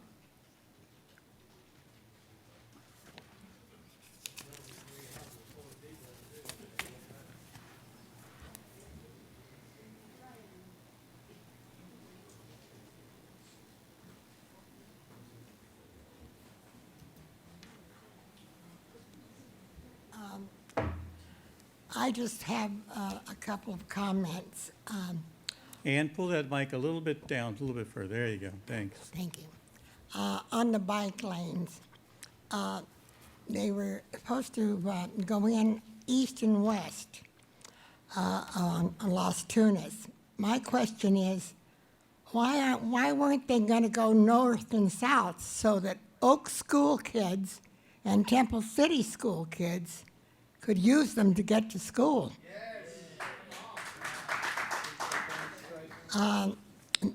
You said that you've been saying all night that what we've seen and what we have heard, nothing is in stone and things can be revised. I would hope that the street lights that these people are talking about, I don't go out too much at night unless I'm going to you-know-where, the church. But when I do go, I do come up to Workman and use some of the streets that don't have the street lights. And yeah, I'd like to see lights around. I think that's some of our money would be put to good use there. Okay. Thank you. Thank you, Ann. You know, I don't want to get into a debate about streetlights, but as many of you may know, there are unfortunately or unfortunately a lot of people out there that don't like streetlights. So they really don't. I mean, we've had people that come to us and said, we don't want streetlights there. But, you know, again, I'm just throw that out. But that's for another day. Okay, John Rolifson. John? Is he coming?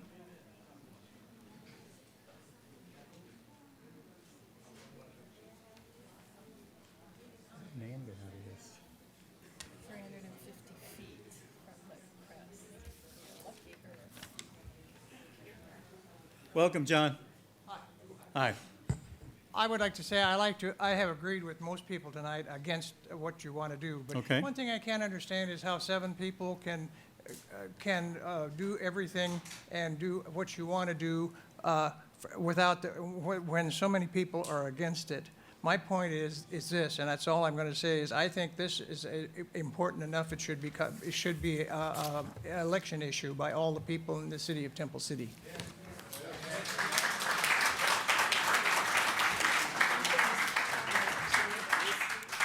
Well, I appreciate your comments, but I just want to remind everybody that this is a review of this project. And as we said before, we have not made any final decisions. And in fact, that's why we have these meetings, so we can get all these great comments from all of you so that it will help us to make an intelligent, informed decision. So we do appreciate it. And no, there's been nothing up here that's been decided.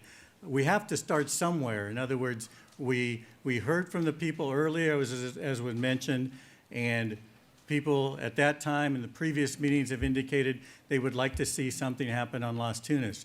This is where we're at now. This doesn't mean this is where it's going to end up. So point well taken, and I thank you for that. Okay, last speaker request form is from William Lopez. Mr. Lopez.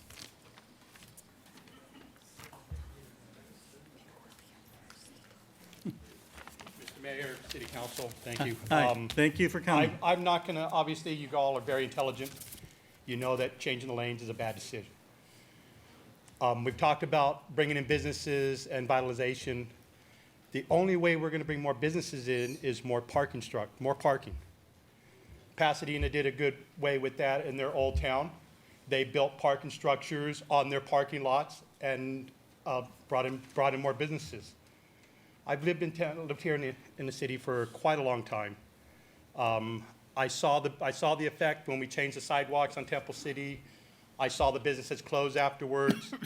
A lot of those businesses are still recovering from that. A major construction on this street would kill the rest of the businesses that are there. It's a bad idea. We need more parking for these businesses. More parking means more customers, means better businesses. No parking means no businesses. We're not these other cities. We have no nightlife. This project, these cities that do this, is designed for nightlife. We have no nightlife. Most of our businesses close down when the sun goes down. This is a family community. Most of the people move here for that, for the schools and everything. To chase away more businesses with this is going to hurt the city tremendously. And I would recommend that the council reject this and look into other options for revitalizing our main street. Thank you. Thank you.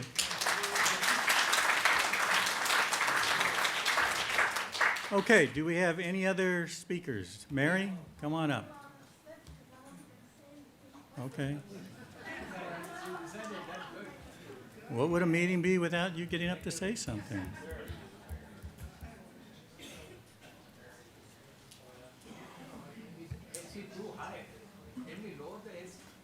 You getting too cold?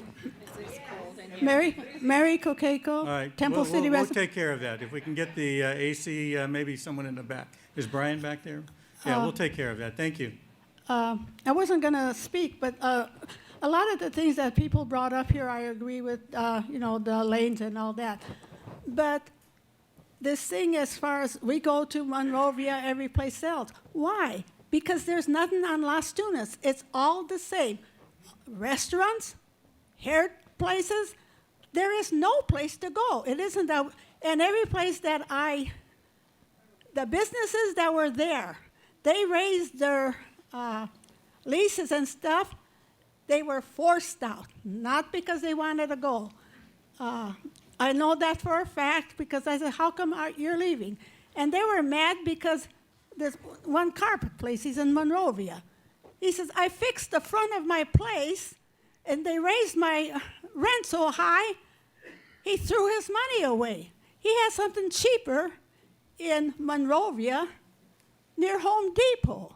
They drive, I don't know who owns those buildings, from what I understand, they're overseas.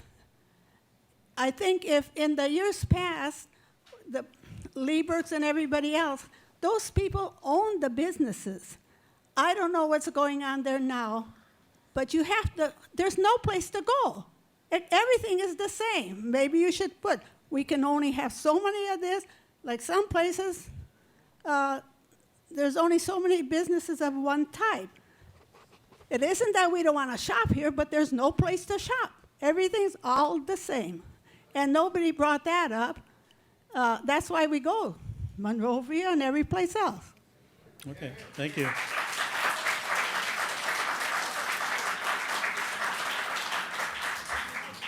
Come on up, sir. Please state your name. And make sure you fill out a speaker request form before you leave, please. Well, I filled out a yellow sheet. Okay, I didn't get it. What's your name? My name is Bill Green. Bill Green? Okay, Yes. I'm sorry, Mr. Green. I did not get your speaker request form, but if you filled one out, I'll get it. Thank you. Well, Go ahead. Things happen. Yes, But, thank you. I'm glad to be here, and I'm glad for the response of the community And one good thing about it, I've been serving the community since 1999. I'm a postal worker here in Temple City. So I have a different take because I'm trying to get information to take back to my coworkers on how this is going to affect our delivery of mail. So from what I can see, going down to one lane, you know, might present a problem because delivery systems such as FedEx, UPS, they might just double park in that one lane, which will eliminate, you know, a lot of traffic. So I'm just, you know, trying to get ideas so I can take back to my people so that we can continue to serve you at a high level and bring satisfaction of the mail delivery. Thank you. So thank you for letting me. Thank you.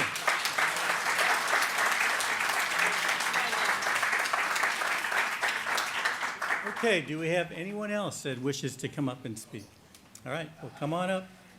We would appreciate you filling out a speaker request form before you leave. Please state your name, however, when you come to the podium. Good evening. Thank you very much. Good My evening. name Thank is you for Min, coming. And I have studied this traffic studies at the board, all the drawings, and there is a lot of problem with the traffic studies. One thing which I would like to point out is when you do these traffic studies, we have to have regional studies. And it seems that other streets are going to be impacted just because of this bottleneck for a short stretch of Las Tunas. Another thing is the safety.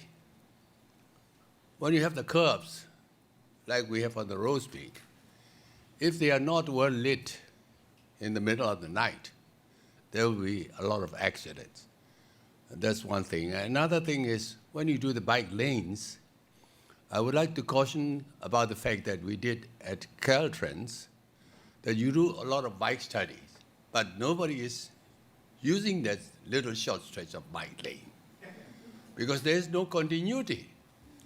Just little stretch between this short stretch of the road, and if you look at the upstreams and downstreams, there's no bike lane. So this is another problem.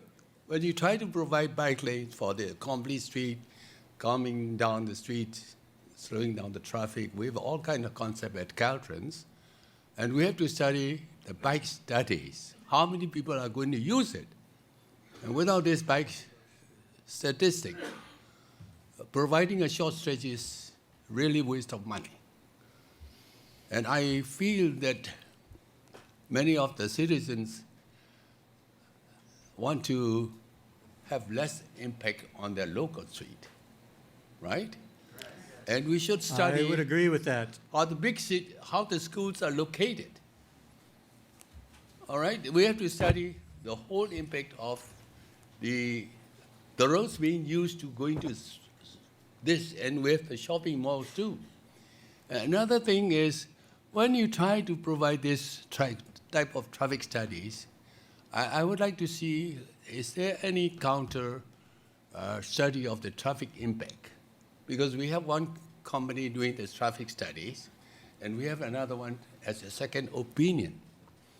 If you look over all the aspects, and I would like to suggest that we have a broader discussion of the citizens of what other impact will be because of this improvement. If you want to attract business, why don't we have a tax incentive like they do in New York City? Instead of avoiding the stroke, I think if you reduce the tax basis, less tax, a lot of business will be coming to Temple City. Thank you. Thank you.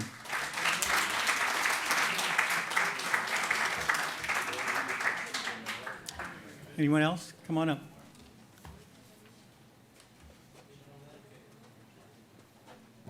Hi, Mr. Mayor and the City Councils. Please My state name your is name. Jimmy Lau. Jimmy, thank you. I've been a Temple City resident for more than 25 years. My concern is a safety concern. I'm trying to draw some comparison between this project and the previous Rosemead Boulevard project. Since the completion of that project about a year ago, because I live on the Rosemead Boulevard, and I see accidents there every 2 or 3 days. Just a couple of days ago, a lady driving a car going southbound on Rosemead past Garibaldi hit the bump outs and ruined 2 tires, and she was stuck in the middle of the road and couldn't get out of the traffic.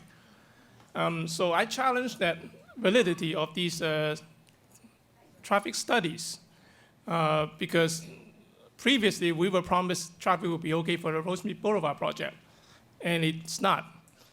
Now on this study, they say that Live Oak would be alternate because Las Tunas is down to 1 lane on eastbound. If you can do the math, if you got 2 lanes eastbound on Las Tunas going 35 miles per hour, crossing Rosemead Boulevard into Sultana, now down to 1 lane, are you ready to raise the speed limit to 70 miles per hour to accommodate all the traffic going through? And how do they going to get around to Live Oak? They have to go through from Sultana all the way to Encinita to make a right turn down to Live Oak. So they have to go fast. And from what I've seen is whenever you do traffic calming or reduce traffic to 1 lane, people tend to go through the intersection or go to the road faster than the posted speed limit. And speaking of posted speed limit, the 40-mile-per-hour sign on Rosemead Boulevard, just in front of the preschool on Garibaldi, has been hit so many times, is now completely gone. And many of the trees been knocked down more than once. And then one of the pedestrian light is now completely removed because it was hit the other day by a vehicle. So that's all I want to say. Thank you. Thank you.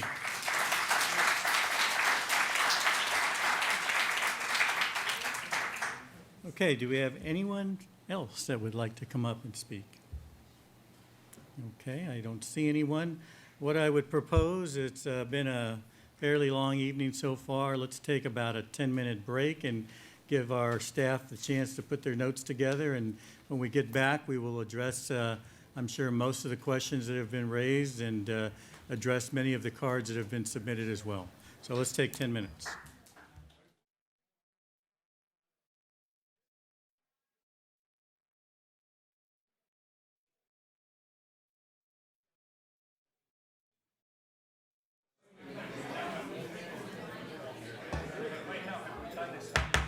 Okay, we're going to get started in a couple of minutes. If everyone wants to take their seats, please. Yeah, you want to go in there and grab and tell them what they're doing.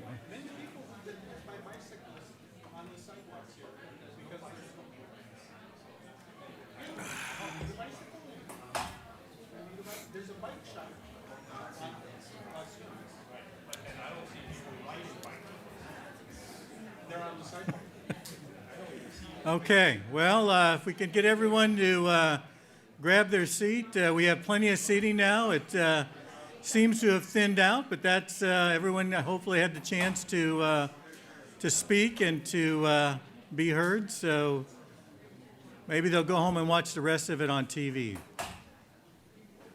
So we'll wait for our council members to get back, and we'll get started. Okay.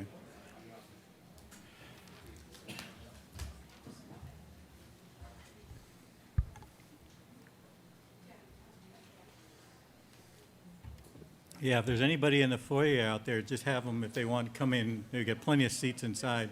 Did we do say, how's the temperature out there? Is it okay? It's warm?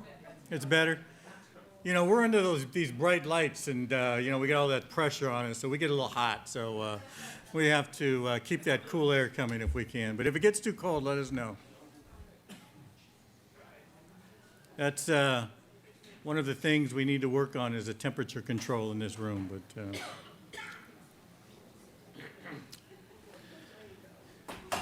okay, so we've heard from the public, and we certainly appreciate all the comments and all the questions and concerns. And at this time, I'd like to turn it back over to our city manager, and he will address some or most of the questions that have been asked.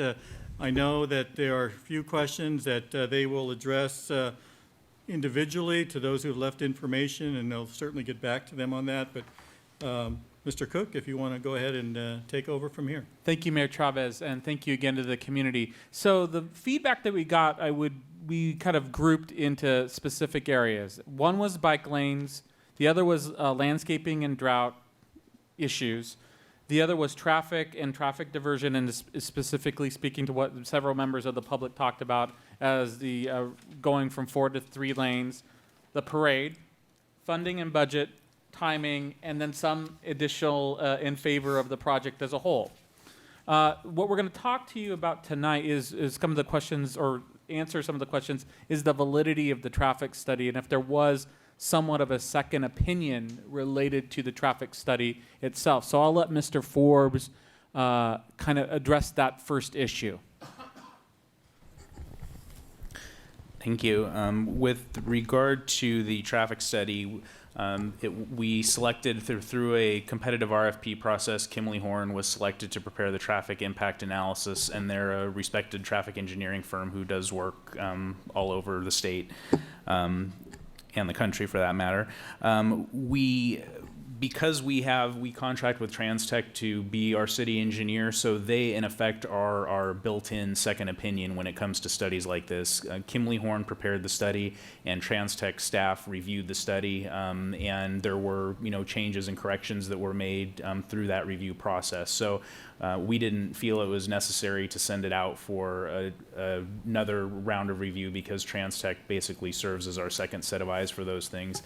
And it's worth pointing out that the traffic study does not show that there are no impacts. As I mentioned in my presentation, the traffic study is very upfront about the fact that there will be impacts both on Las Tunas and on some of the side streets. So I think if the traffic study showed, oh, there's no impacts and everything's going to be great, then we'd probably question it a little more and say, well, maybe we need to have someone else take a look at this. But the traffic study is very upfront about the fact that there will be impacts.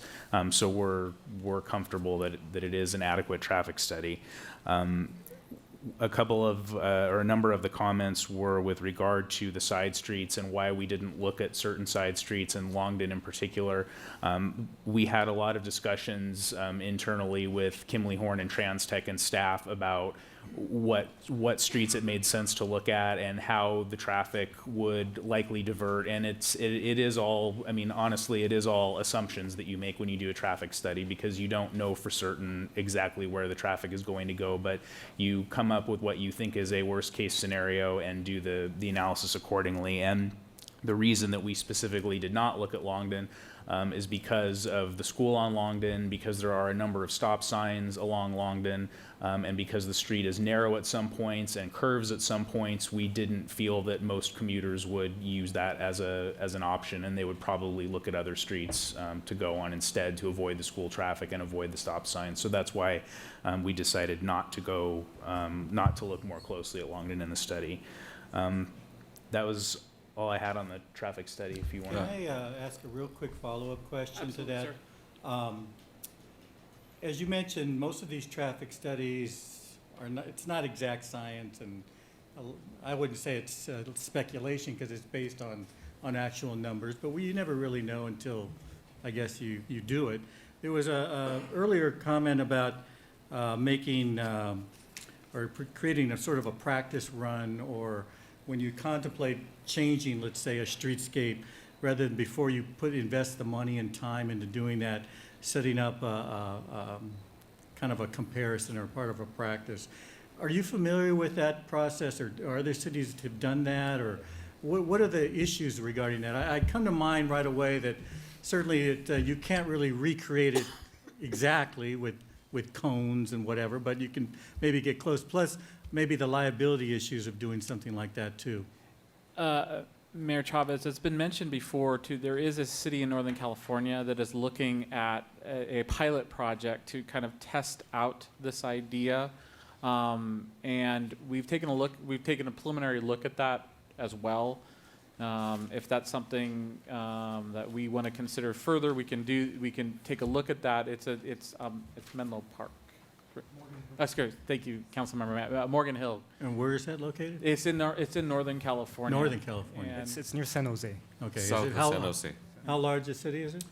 Morgan Hill, probably about our size, or About our a little size? bit, little bit bigger. So right now, there's a study started, or it's going to start? they are in the middle of the study right now, Okay. and they've actually reduced traffic lanes with a combination of temporary and permanent fixtures to see if they want to do it essentially full Well, board. certainly short of doing something like that ourselves, that certainly would be, I think, good information for us Yeah. to look at. We I can know actually- that there was a mention made earlier, and I'm not really familiar with those exact areas.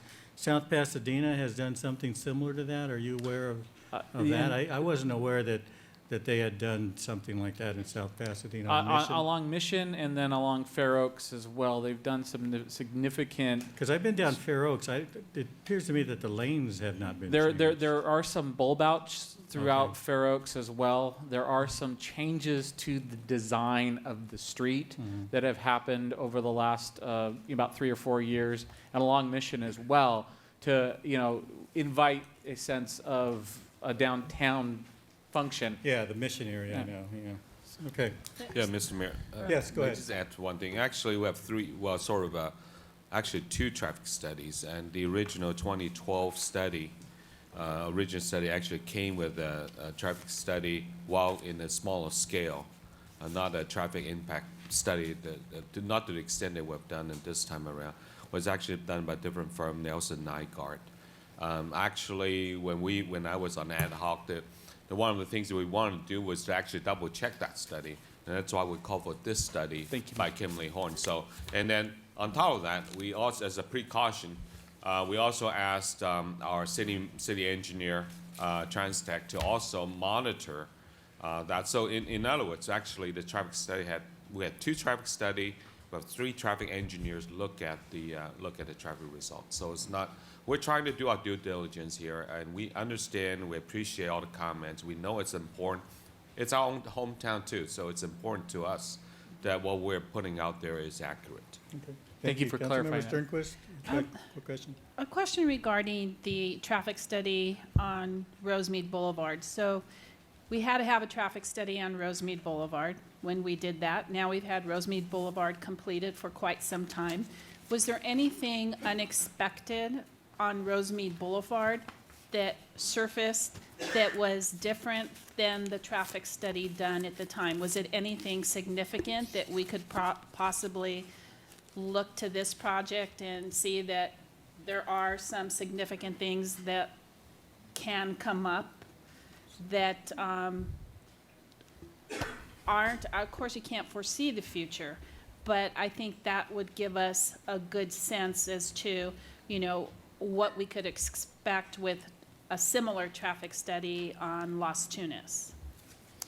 Related to the design of Rosemead, you consider a lot of different things. We don't think there's anything material that was anticipated from a design standpoint that created any other impacts that were material, that were huge surprises per se.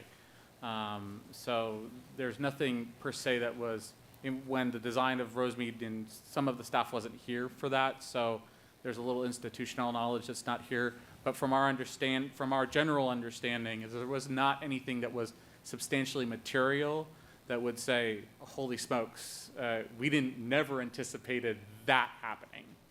So then the traffic study was pretty much in line with what was the result now that Rosemead Boulevard is active and moving. Again, just to be a little general about it, and I'm sorry to be general, just from a design standpoint and everything else, there was nothing that came out after Rosemead was done from what was looked at prior to say, wow, this is an unexpected outcome. And I know TransTech did have a part in that, which they do in this. And how about the initial group? Who was the initial people that were involved in the transportation? Is it somebody different than we have now? I was not part of that, so I don't know. But again, there was a couple different design components to that. But what I can generally say is that there wasn't anything from a design, well, from a general design standpoint. Okay, but I'm talking about the traffic study in particular. Again, we weren't. Because when you're saying design, you're talking about, I'm thinking you're talking about the whole project, the medians. And that takes into a level of consideration what traffic impacts could be related to that. Okay. Okay, thank you. You want to go ahead? Sure. So some of the other questions, I think we've answered on the funding and budget side with Mr. Forbes' questions. If I can make a little bit of a clarification, some of the statements that were made is that the funding is driving this project. Again, as I stated in my in my introductory comments, there are other motivations there are multiple goals that are being achieved by this project. If it was just that funding was the only reason we're doing this project, I would not classify it that way. You're looking at a streetscape design and improvements, whatever they may look like at the end of the day, to provide a catalyst for an improvement on a major street in Temple City, to create the catalyst for economic development, to create the catalyst for a destination. And it's not that the funding is exclusively driving the project. The funding, all of this is a means to that end of providing the sense of destination and providing that sense of a revitalization of Las Tunas. Not the cart pulling the horse per se. There's questions about the parade. That was put into consideration.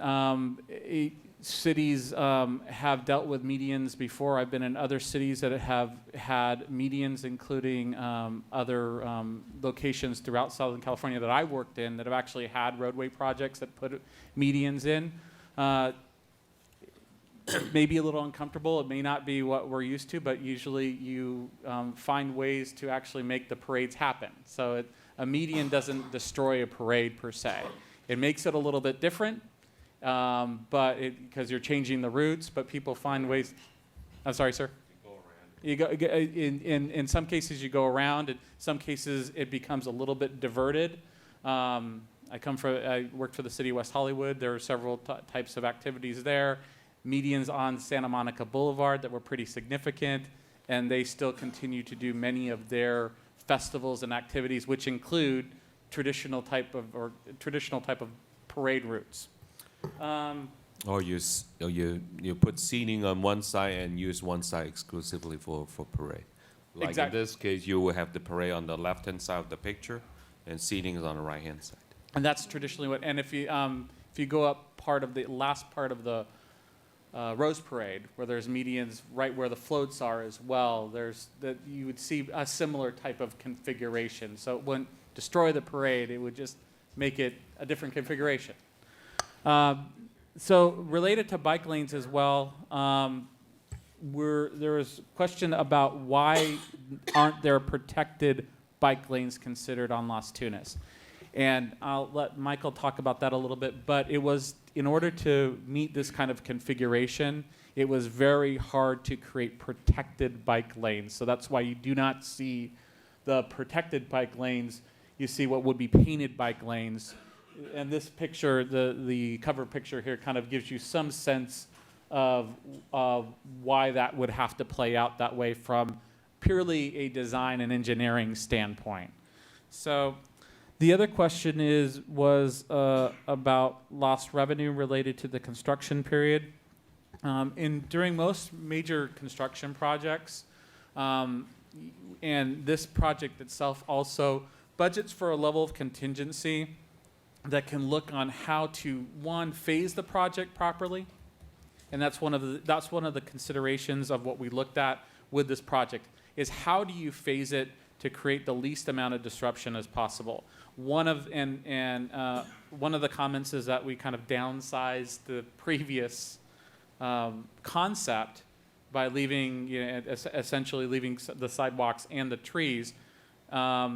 part of the redesign was actually to consider about timing and phasing of the project so that one business would not be out, without sidewalks or without a roadway for a extended period of time. We did draft, and it wasn't part of the presentation because we thought the community wanted to get a sense of, some other specifics. But we were looking at a construction time frame, phased within about a 16-month period. But we would try to phase it so that impacts would be as least disruptive as possible. One of the other ideas we've floated around as well in talking about disruption of businesses is we would create like an ombuds person that would deal with specific issues related to construction. We have our own in-house or contract city engineer, but we could actually create an ombuds type person who could deal with the contractor, our engineering team to deal with construction projects, issues come up and dealing with those specifically. So it wasn't part of the presentation tonight because we're just dealing with the concept, but what we've been talking about internally is creating that kind of office essentially when we would do a project of this scale and size and scope. Lastly, the loss of parking spaces related to the bulb outs. Because this is just a specific design, the design components phase of this project would really have to look at where the bulb outs would be. Initially, we're thinking 1 to 2 bulb outs per block, but that configuration could change. Each bulb out will probably take out one parking space, but we haven't done all the engineering to know exactly how that would look at, but initially it looked like it would at least 1 space per block at a minimum, possibly 2. So that was one other question that was asked. Now, on the bulb outs, I have a question. Sure. And that would be at every intersection? Is that the plan, or is it, are we going to pick and choose? Also, I heard that one of the reasons for the bulb outs is to give businesses more outdoor area, maybe area to have, people sit but not all intersections have those types of businesses on those corners. So what would be the purpose of having a bulb out? Mr. Mayor, may I try to answer that question to some extent? When we talk about traffic flow and all that, it seems counterintuitive when you bring down the number of traffic lanes. The natural tendency for us is to think that it's going to dramatically cut down the traffic volume. Actually, the flow of the street largely depending on the length of the red light. And by reducing the distance that pedestrian has to walk through, has greatly reduced the amount of time you have to wait at the red light, and therefore increases traffic flow. So yeah, I know. I understand that part. I remember we did. Right, to answer talked that about question, that. yeah, because we're on the same ad hoc. So therefore, a lot of that is you have to keep your bulb out consistently through. Otherwise, you're going to have a long red light. It would not do what we want to do because, at least in the concept for this to work, all the bulb out needs to be there. All the traffic light need to be synchronized. And in the traffic study that Kimley Hahn ran through different scenarios, with the traffic light all synchronized, with the bulb out the way it was supposed to be, the delay from one side to and the traffic study did show there's a certain amount of delay. From one side of Las Tunas to the other side of Las Tunas, it's about in the order of 3 to 5 seconds, 3 to 5 minutes. I'm sorry, beg your pardon, 3 to 5 minutes. That is at the peak traffic hour. Mayor Pro Tem explained the safety element of it very well. The other element of the bulb outs too is to create that sense of place. And important. So what we didn't do, the previous design essentially created a new sidewalk configuration to a certain extent. With the redesign, we had to leave in the sidewalks. So with that, we lost that public space of that additional sidewalk. So the bulb out became almost, for lack of a better term, a substitution for creating that broader sense of a public right-of-way to create the more walkable, pedestrian-friendly part of the street. Okay. But I'm wondering, for example, on one corner, we have a bank. What would be the purpose of creating a public space there? I mean, how would that be used by anybody that maybe just walking by? It could be a great place for public art. Well, I suppose. Well, I don't want to get into public art right now. That's for another We have day. enough people. We'll save that for another day. Only a certain amount of battles per meeting. So I'm just wondering, and I appreciate Mayor Pro Tem's response, that it kind of sounds like if you're going to do bulb outs, you got to have it be consistent, otherwise you Yes. defeat the purpose of having them. Mayor Pro Tem So- explained it so very that- well. Yeah, I understand that, so, okay. All right, thank you. All right, A lot of the comments, quite honestly, were more statements than a lot of specific questions related to the design itself. were many of the statements consistent with what we heard tonight? Most of the statements. Because if there are any new ones, maybe we could hear a couple of those. There were some in favor. Again, one of the gentlemen who spoke related to looking at the multimodal component of the project was discussed. The other issue that popped up related to, I did talk about timing. So some people did leave their contact information, and after this meeting, we're going to make sure that we answer. Some people didn't feel comfortable, but I think between the presentation, some of the answers right now, I think we've captured generally what the questions were. Okay, so what you're looking at there is nothing that would add to what we've discussed tonight as far as any new questions that have not come up tonight, any new issues that we haven't already discussed this evening? Because if there are, then maybe we could, the whole purpose of getting those was to accomplish that. And the parade was one of, Okay. the little stack here about the parade was All right. one of the Yeah, big concern ones. about the parade, I understand. Okay. We're not really taking any questions right now, but, well, not really. Why don't you wait until we get to that point again, okay? Because it kind of keep consistent. All right, thank you. All right, so is there anything else? At this point, Mr. Mayor, we got a lot of Okay, a so lot of you're comments okay tonight. with what you've answered, okay. Okay, at this point, I think what I'll do, I don't really want to reopen public comments. Do you have something real quick you want to say? All right, why don't you step to the podium, and real quick, we're going a little bit out of order, but go ahead. Okay, no, I understand. That's okay, go ahead. Thank you for taking my comment. I guess you've talked about a lot of things, but I think one of the things I didn't hear you guys talk about is there was a guy up here talking about what happened to the emergency vehicle and the bus, and about how does the car get out of the parallel parking when there's only one lane? Okay. So Do you I want to never address heard- that now, or do you? I guess the question is, how have we looked at that issue, whether this design is going to have an impact on the ability of emergency vehicles to go in and out? Is that kind of? Okay, well, yeah, well,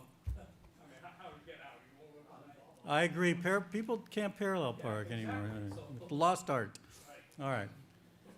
Related to the issue related to emergency vehicles, there are different designs for streetscapes throughout California, and the way in which emergency responders deal with that differ. It's not that they find ways, but they look at alternate routes even with major thoroughfares now. That's one of the key things, and they look at alternate routes with or without major reconfiguration of streets. So. Well, let me ask you this, kind of begs the question, and I think for me, is should we have the sheriff and the fire in the equation? Should we sit down with them and show them what we're doing and get their feedback? A gentleman said earlier that they can't appear at these meetings, and I don't think that's necessarily true. Mr. Mayor, may I try to address actually the yeah. first question? I think it answers the second question in also. Well, if you look at it, actually, it's great that with the section up on the screen. Somebody might say, well, why do we need bike lanes? Well, bike lane is 5 feet wide. Most of your cars about 6 feet wide. The bike lane in and of itself almost would take the size of a regular vehicle. There's one reason why we have a bike lane there is that it allows maneuvering room. And also our regular lane is a little wider than the minimum. So there is enough room for a vehicle to move out the way, for an emergency vehicle to go by. Secondly, in cases like that, typically the median will have what we call road curb, which is a curb Yes. that's not vertical. It's actually an emergency vehicle would just drive right over it. So there will be room, and also typically in a scheme like this, the designer will, just like when we did Rosemead Boulevard, we have coordinated, we have sheriff and fire department work with us on the design as well. They have worked with us on this? Yes. Yeah, so, and then to add to Mayor Pro Tem Yu's point, if you still look at the curb-to-curb width of the entire street per se, even with parallel parking, and what the bike lane provides for, as Mayor Pro Tem is allowing for, and the way that we would design the median itself would help to create. Would it be tight? Sure. But it would help to facilitate. It would not necessarily completely and utterly inhibit any type of access, 100%. 80%? 90%? I don't want, I don't really understand.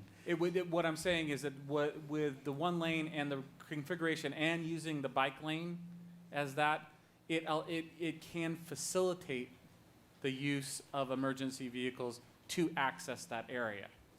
So the assumption that there would be no emergency access on that side of the street, the design doesn't necessarily dictate that. The design dictates at least something that can facilitate that type of traffic flow eventually. Okay, thank you. Okay, anything else? No, sir. Okay, all right. Jimmy, we've already closed public comments.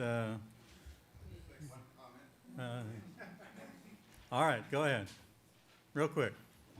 It's about what they call them, ball outs? Bulb outs. If you want to go see them, they're making them right now between Rosemead and San Gabriel Boulevard. And I've heard people complain about them, but there's a whole construction going on right now. You can see what you're looking at, could it be happening here, is happening right there. You That's mean all I on wanted. Las Tunas and San Gabriel? In the city of San Gabriel? From Rosemead to Right. San Gabriel, Okay. they're redoing it. And they're putting those in, and I've heard people complain that they're sticking out too. All right, all right, all right. Okay. Okay, thank you. Appreciate your comments. Okay, do we have any? Come on up, real quick. Come on, you have to come up here though, because we can all hear you. I know, but please, don't talk until you get up here. All right, My name is Linda. I live over on Oak and Woodruff. all right, Linda. It does have to do with the bulb outs. Okay. And if you're not familiar with it, I know the gentleman was in here speaking earlier that he said he lived in Temple City and he works in South Pasadena. Right. Fair Oaks did that recently. Mhm. And I get off the freeway a lot from downtown. I'll come on the Pasadena freeway and get off at Fair Oaks and come towards Huntington. Mhm. They installed all of those in the last year and a half. I've seen more accidents on Fair Oaks because they're not lit. There's no reflectors on them. You cannot see them at night. People don't realize that the lane is ending until they approach it and suddenly they're stuck there. I don't think they're safe, and I've seen it in action. And if you've ever, go down Fair Oaks at rush hour and try and find out what happens when it goes from 3 lanes to 2. Mhm. And that's still leaving you with 2 lanes. Going down to 1, I don't think it would be safe. And who cares if you've got 3 extra feet on the curb to do what? I mean, we're not downtown, our curbs are not packed with people. But I think that the traffic flow is what's important, and, Okay, you know, thank you for your comments. I just don't think that they're visibly safe. All right, thank you very much. Okay, all right, what I'd like to do now is open up to council comments. And I'll start on my right with Councilmember Mann. Do you have any additional comments you would like to make at this time? Sure. Since there's been so many comments that have been well said. My mic just went off.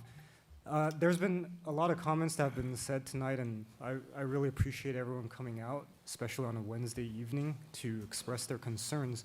I mean, just several months ago, I was sitting in the audience, like many of you, listening to a similar presentation. So I can understand why many of the comments were brought up today. I want to thank City Manager Brian Cook and Director Force for setting the backdrop of why we're here and why we're doing it. To me, three things stand out from both just the title of the staff report as well as the presentation that we see. There seems to be three aims. One is beautification. Two, as the title of the staff report says, safety enhancements. And three is economic revitalization. But the irony is that a lot of the comments here today seem to bring up, in some cases, I'll say anecdotal evidence that runs contrary to what the goal of the project is trying to do. People are saying that the bulb ops are not safe. They're saying, you know, I'm not going to go through the whole gamut of the list, but I think you kind of know where I'm going with this. But I think that the three things that we are trying to do and the principles of this project, safety, beautification, and economic revitalization, I think we can all agree that those are worthy goals to strive for. The question is, how do we get there? I think that's where some of the comments have come up. That's where our differences lie. Now, the thing is, I think all these three goals are related simply to quality of life issues. And many of you here have expressed in one way or another the concern for how this project may impact your quality of life. Now, I think that there are many components that contribute to quality of life, more than simply how fast it takes for us to drive from point A to point B. I think there's certain elements to the downtown that really gives us a sense of identity of who we are.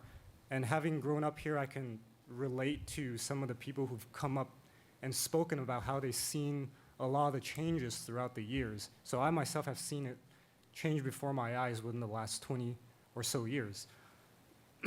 But I think what this project really reminds us of is that we always have the opportunity to reinvent ourselves. Many of us who have lived here for a long time, I can appreciate the fact that there is a certain identity to Temple City that is very dear to your heart. Whether you've lived here for 20, 30, 40, 50 years, you all relate to Temple City with a certain sense of identity. And I think everyone here may have a slightly different view of what that identity means. To me, this project represents an attempt to reinvent this identity, to prepare ourselves for what the future may bring.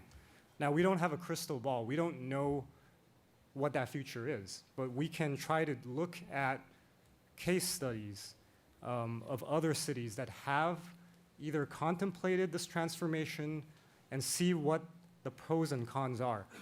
And this brings me to my first concern about the concept we have before us today. I think one of the questions we need to ask is whether or not Las Tunas is a suitable candidate for a complete street makeover. Let me rephrase it a different way. Have we done a feasibility study on whether or not this is a good move for us? And I'm asking this in the general sense, but a feasibility study, in my mind, would address a lot of the concerns that are being brought forth today. It would actually cite specific examples of what other cities have done. And there are factual studies, like for example, when City Manager Cook brought up the pilot program at Morgan Hill. This is a city that consciously made a decision to implement something to see what kind of effect it would have on their downtown corridor, on their identity. And there are factual studies on other cities that have undergone this transformation and they've seen positive results, which is counterintuitive to what many of us here have expressed today. And I can understand why it is counterintuitive. But having looked at more studies, and I think it might go a long way from from staff's perspective to really bring forth a lot of factual data.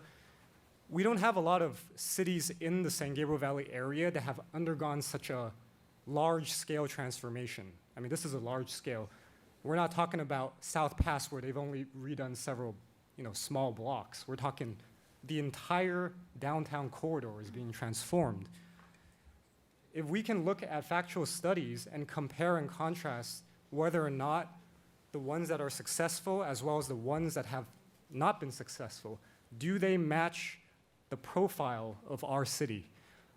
To me, what we have before us, we don't have a feasibility study that addresses that. The traffic study that we have done is not a feasibility study. What the traffic study does is it simply tells us what the traffic conditions are now and what they may be if the change is done. And so while my second point of concern is that we currently, as we stand, we lack a comprehensive mitigation plan for traffic that will be diverted into residential areas.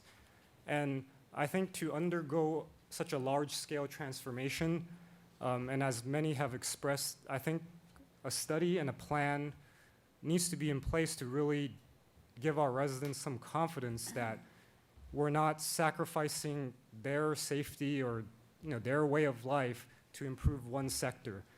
I think the city as a whole, we need to value each of our different spaces equally.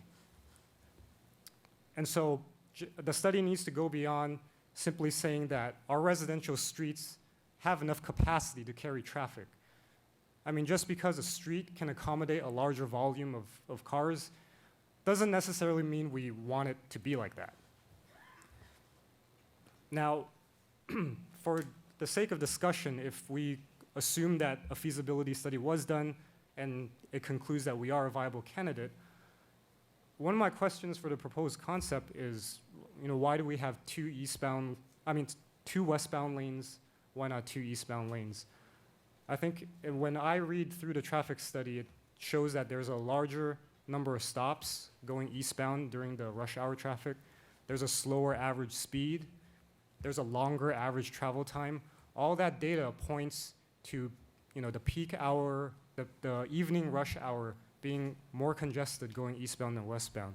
So some of the concerns that were brought up here perhaps would be mitigated by having the eastbound direction have two lanes. But that's just food for thought. Secondly, and I think Mayor Chavez had brought this up about the bulb outs. One of the goals of the project is to improve pedestrian mobility. But I agree with the gentleman who came up who felt that a lot of the components of the original project had been stripped. If our goal is to improve pedestrian mobility, and it seems like most people here think that believe that we are more of a car-oriented city. We are not a pedestrian-oriented city. But let's say that one of the goals is to make it more pedestrian-oriented. Keeping existing sidewalk and gutter, to me, does not achieve that goal. So if that is our goal, I don't think this concept is really addressing that issue. And like Mayor Chavez had brought up, the purpose of bulb outs and kind of the opportunity to reclaim part of our public space, reclaim part of our right-of-way, is to allow our commercial district to do innovative ways to improve or enhance their business, such as having the option of outdoor dining, having pocket parks, other innovative ways to encourage social gathering. And if we dare to dream bigger, if we are a viable candidate for Complete Street, imagine Las Tunas as being a large urban park open space. And one of the most common complaints that we get from residents is the lack of park and open space. We've seen that in meetings with our general plan update. We've seen that in our strategic plan update. That is a concern, and this could potentially address that if done correctly, big if. Now, some of you have also suggested that other cities have vibrant downtowns without having to reduce traffic lanes. And given vibrancy is very subjective in this case. So it's been brought up before, and I would caution against comparing ourselves to other cities. It's not an apples to apples comparison. Other cities may have a larger tax revenue base than we do. They have car dealerships. They have space for Costco's. They have space for large malls. We should not be competing against them in the areas where they are so strong. We need to find out what our strength is in our downtown corridor. And I think our strength is that we have a downtown corridor that is brimming with potential. The question is, how do we transform our downtown to make it unique, to make it a place where people drive to it, not through it, if that is possible? So in conclusion, I just want to reiterate that I think the principles and the of the downtown revitalization projects is a very good one. And those principles are things that we can all agree on that we need to strive for. However, I think the current proposal before us, one, lacks a feasibility study. I don't think it includes a holistic, comprehensive, multi-pronged approach to economic development. And it does not address how we can mitigate the adverse impacts that it may have on our neighborhoods. And we also have to do a better job of involving key stakeholders that many of you have brought up, including but not limited to our residents who are in full force today, but also our businesses, emergency responders, and Metro for buses that service our communities. That's all I have to say. Right, thank you. Okay, Councilmember Sternquist. All right. Well, this seems to me a perfect case of, in order to get something, you have to give something. And that would be that we would have to give up a lane of traffic in order to get what I have heard for 6 years that I've been on city council from residents in Temple City, which is, I would like a downtown where I can go, I can walk, I can have coffee, I can sit out and mingle with my friends. There's some place for me to go. As Mary Kokeko said, there's no place for her to go. Maybe there's no place for her to go that is of interest to her, because Mary, like me, a resident of almost 40 years in Temple City, grew up or was here when there was Kohl's Candy and McVeigh's hardware store and the little 5 and dime, and I could, you know, walk my daughter to go get a Kohl's Candy and go pick up whatever I needed at the hardware store. But that Temple City is behind us.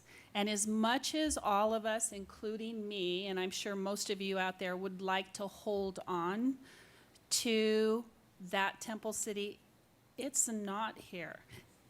It is not going to come back to what it was.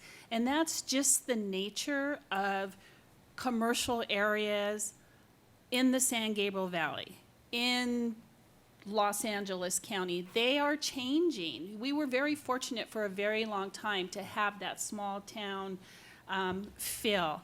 And it has changed somewhat. But I have to say that I do feel that our downtown currently is more vibrant now in the last 5-6 years than it has been in the past 20 years, when all we had were nail shops and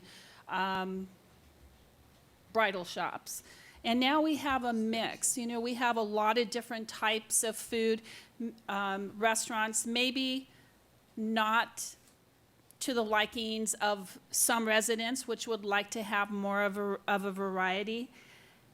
But I'm quite aware that when people are passionate about something in their city, they make an effort to come and express their concerns at a city council meeting. Because I've been here for 6 years, twice a month, and many other meetings beyond that. And it's only when something that really strikes home do we get a turnout like this in our council chambers. And maybe it's because Rosemead Boulevard is so fresh in our mind that, you know, there was construction, there were some hiccups that took place, people had to adopt to different traffic methods or whatever it was. I just don't think that the project, the way it is what our residents want. And I think that we need to go back to the drawing board. I don't know if it's a feasibility study because, you know, we've been doing this project for how long now? I mean, talking about it for quite some time, 4 years, 5 years? I mean, more studies just doesn't seem to make sense to me. But I'm very goal-oriented, and I'm not a process person, so I like to see things, you know, get started and then finish. The in-between, I don't have time for that. You know, that's everybody else's work. But I will say that I think that the bike lanes are important, because if we don't have the bike lanes, we will not get the grant. But I don't think this was ever motivated by grant monies. This was motivated by people saying, there's no place for us to go in our city. And I have sat in on meetings. I'll give you one example with Smart and Final. Smart and Final, a national brand chain, yes, but I mean, everybody here probably doesn't shop at Smart and Final or would shop in Smart and Final. And basically, the brokers sat down at a table with the city manager and someone from the Chamber of Commerce and said, we won't come to Temple City because the population in Temple City will not support our business. And along with that, it's not just an environment that's conducive for people to just like walk in off the street, like in El Monte, or I guess there's one in, is it San Gabriel? Maybe. So I just don't think we're ready for this project now. So I would hope that we could tweak it so that we don't eliminate the lane, and we beautify it, put in the bike lanes. I don't know if that's possible, but I just don't think our community wants this project now. And I would be in support of looking at something different that does include the bike lanes. Okay, thank you. Mayor Pro Tem Yu.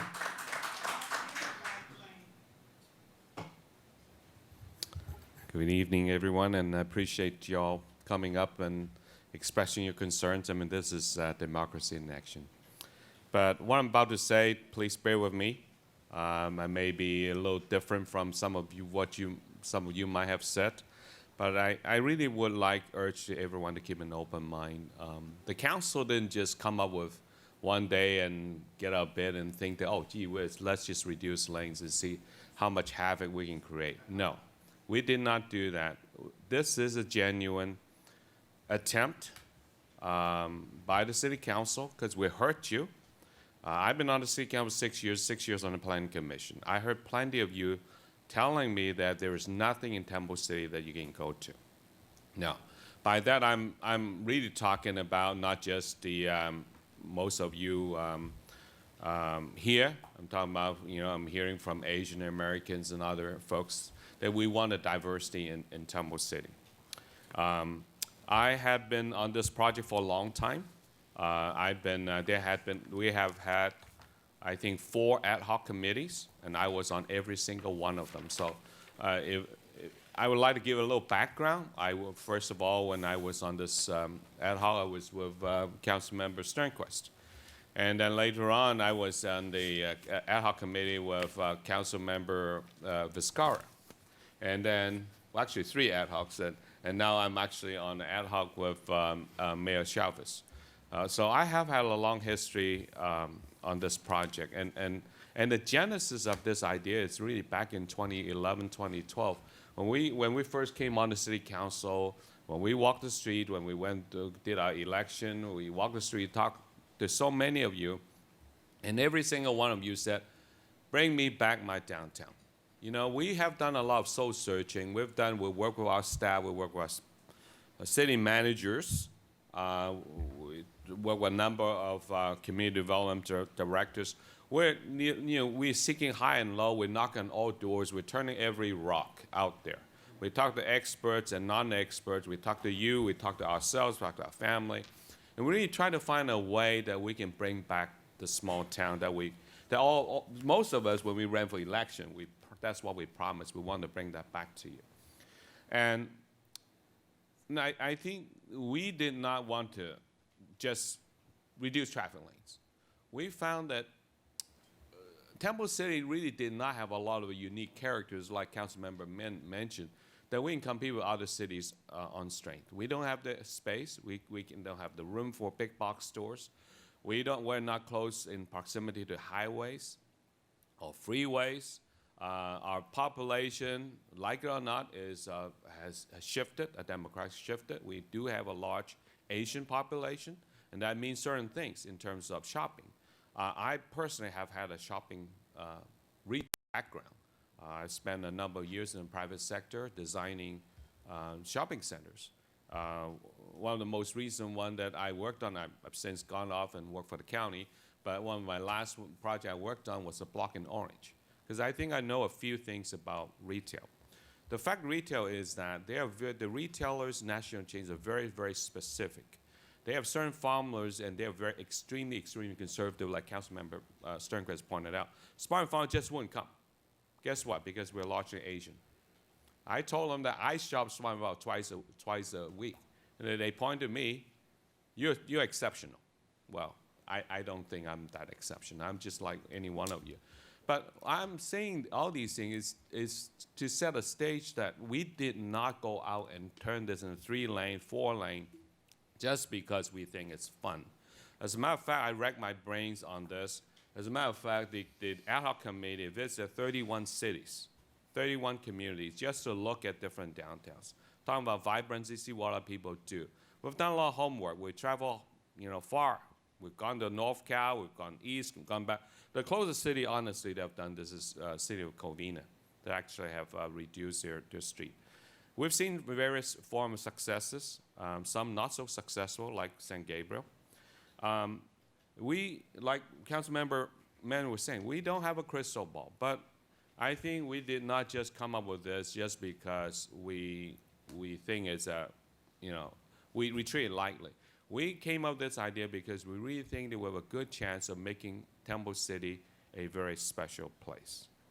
So I think we can, kind of like Councilmember Min, I think we can agree on at least two things. We may not agree on the traffic lane. We may not agree on some of the other stuff, but I think as a responsible city council member and as a resident who lived here for 20-some years, like so many of you, or even longer, we want nothing but good for our community. I think we can agree on at least two project goals. Number one is we should agree on we want to revitalize Temple City commercial corridors.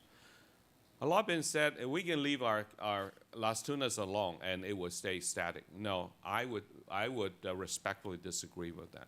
We leave our city, leave our street alone, it's gonna die, it's gonna deteriorate. It just so happened that we have had the opportunity in the last few years, actually the economic downturn helped us, because most of the cities were suffering and businesses were not investing there. And now other cities are revitalizing, businesses are gonna go somewhere else. They're gonna be building, they're gonna be competing, and honestly, our city stands no chance of competing with them. Look at City of Rosemead. They have all kinds of nifty things over there, and we don't have. We struggle to bring businesses here. There were so many meetings that the mayor, well, we three served as mayors at one time. In so many meetings we sat across from developers, they just said, yeah, we're not sure whether we really want to come to your place. We really think that by revitalizing our commercial corridors, I think that's one of the goals we have. We have a great residential community. But we want to have a diversity of businesses. A lot of the restaurants that came here last few years are mainly Asian and fusion type of businesses. And you all would agree with me, even though I'm Asian, I would like to see some diversity there too. I don't have to go out to other cities as well. We really need to attract those businesses, and honestly, I think we have a tough time attracting them. if we don't do anything drastic and transformative to our downtown. We need to bring a transformation that will encourage, that will show that we mean business. You all talk about the candy stores and all the other things that once upon a time were here. And like Councilmember Sternquist so eloquently put, this, we cannot bring back the past. We have to face the future. The way businesses are done is different.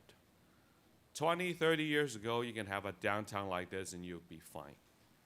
We have seen the transformation since the 80s, the regional shopping malls that killed downtown. We saw the advent of the big box stores, the strip malls, and even if you look at it today, even Best Buy stores are not doing well. We've seen even the big box stores not doing well. The business have really shifted to the internet trade. So many of us, maybe you still shop brick and mortar. I've done 100% of my Christmas shopping online. To this day, I'm still doing online shopping. You know, Amazon, just my best customer, or I'm there, Amazon's best customer. I think we need to face the reality. Shopping and retail has changed, totally changed. We cannot, I mean, it's a dream. We can dream the future, but we cannot dream going to the past. We have to find a way that we distinguish ourselves. Just like Coca-Cola distinguished itself as the original, and Pepsi distinguished itself as the new generation. Temple City needs to find its branding. And we cannot find that by just leaving business as usual. If we don't compete, we don't change, we don't transform, we're going to be left in the dust. Now, the other second thing that I think we can agree on is that making Temple City downtown plus an attractive destination. We like, I mean, some of you say, oh, it's great, I walk there every day. But honestly, if I asked you, if you look back to through your memory, the way you grew up, the places you've visited, were there some streets that really bring back memory? I'm afraid this is not a street that really bring back memory. It is a five-lane highway. It's not a memorable street. We want to bring back a small town feeling. We want to bring back an atmosphere that you can enjoy, stroll, bike perhaps. I bike. I make no bones about it. I ride my bike every week to City Hall. We like watching people walk by. We like to be watched. And we like a place with art, with landscaping. I mean, who says we have to drive through Temple City? Honestly, I have one day dreamed of even closing down the entire street, make that a pedestrian mall. There is nothing that says we have to drive through Las Tunas Drive. The fact that it's been done for 40, 50, 60, 70 years doesn't mean that it needs to be done tomorrow. And we're not like closing the street. All we're suggesting is that perhaps a different configuration would help you. Now, we talked about economic revitalization, but revitalization is really a multi-pronged exercise. Just doing beautification doesn't do it. We have to have a business-friendly practice. We have to have financial incentives. We're talking about nice planning with specific plan. We have to have comprehensive parking. I mean, some of you brought up great points. We need parking. If we do this, we have to have parking, provided parking somewhere else. We have to have traffic calming. I cannot think that you enjoy walking through a downtown where cars are zooming down 40 miles an hour. We have to slow down the traffic. And then lastly, street beautification. I think we have a rare opportunity in front of us with the grant funding. We don't have the project because there is grant funding, but I think the grant funding really help us to give up opportunity to really transform our downtown. We have done traffic study, and the traffic study really bear out this fact. Most of our traffic's cross town. We have the same number, almost the same number of traffic coming from the east and then exit to the west. There are only a few hundred cars very few cars that actually enter Temple City. We all are paying for our commuters. We're all paying for our neighbors who just drive down our street. You're paying for the repavement. You're paying for deteriorated downtown because commuters are using our town as highway. Now, as far as traffic behavior, that's totally dynamic. You don't drive through the middle of Santa Anita Park because there's no road there. You don't drive, the commuter will not cut through here if they think this is any slower. I think with regards to the comment earlier about simulation, it takes time for the simulation to really settle in a stable state. It takes months. I don't know we're ready to do that. As far as timing, why we're doing this at this time, I think that our downtown area is really at a critical stage. I think we don't do anything at all. It is going to continue to deteriorate. You're all going to still come to us and say, why don't you guys do something about it? We tried. Applebee, we gave them loan. Look, Applebee left us. There are a lot of situations that this council really tried. Our staff tried. They really try very hard. They're visiting businesses every week. But there is a lot of things we cannot do. And we believe bringing a small town, bringing that ambiance back, I think is a good way to attract businesses. Now, a lot of you been said, a lot have been said about traffic impact. Now, I know you're skeptical of the traffic engineering study because it gave you a result that you don't want to hear. But honestly, if you were to build your house, would you not want to hire an engineer to design your footings and foundations and everything else? Why is it anything different? If you were going to hire a structural engineer, why wouldn't you hire a traffic engineer?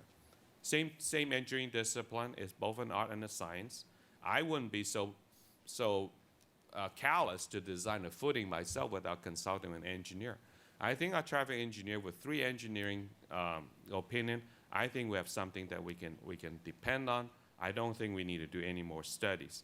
And as I have said before, even reducing down to 1 lane each way with a 1-turn lane, the traffic study shown that all we're doing in the peak time of the day is adding 3 to 5 minutes at peak hour.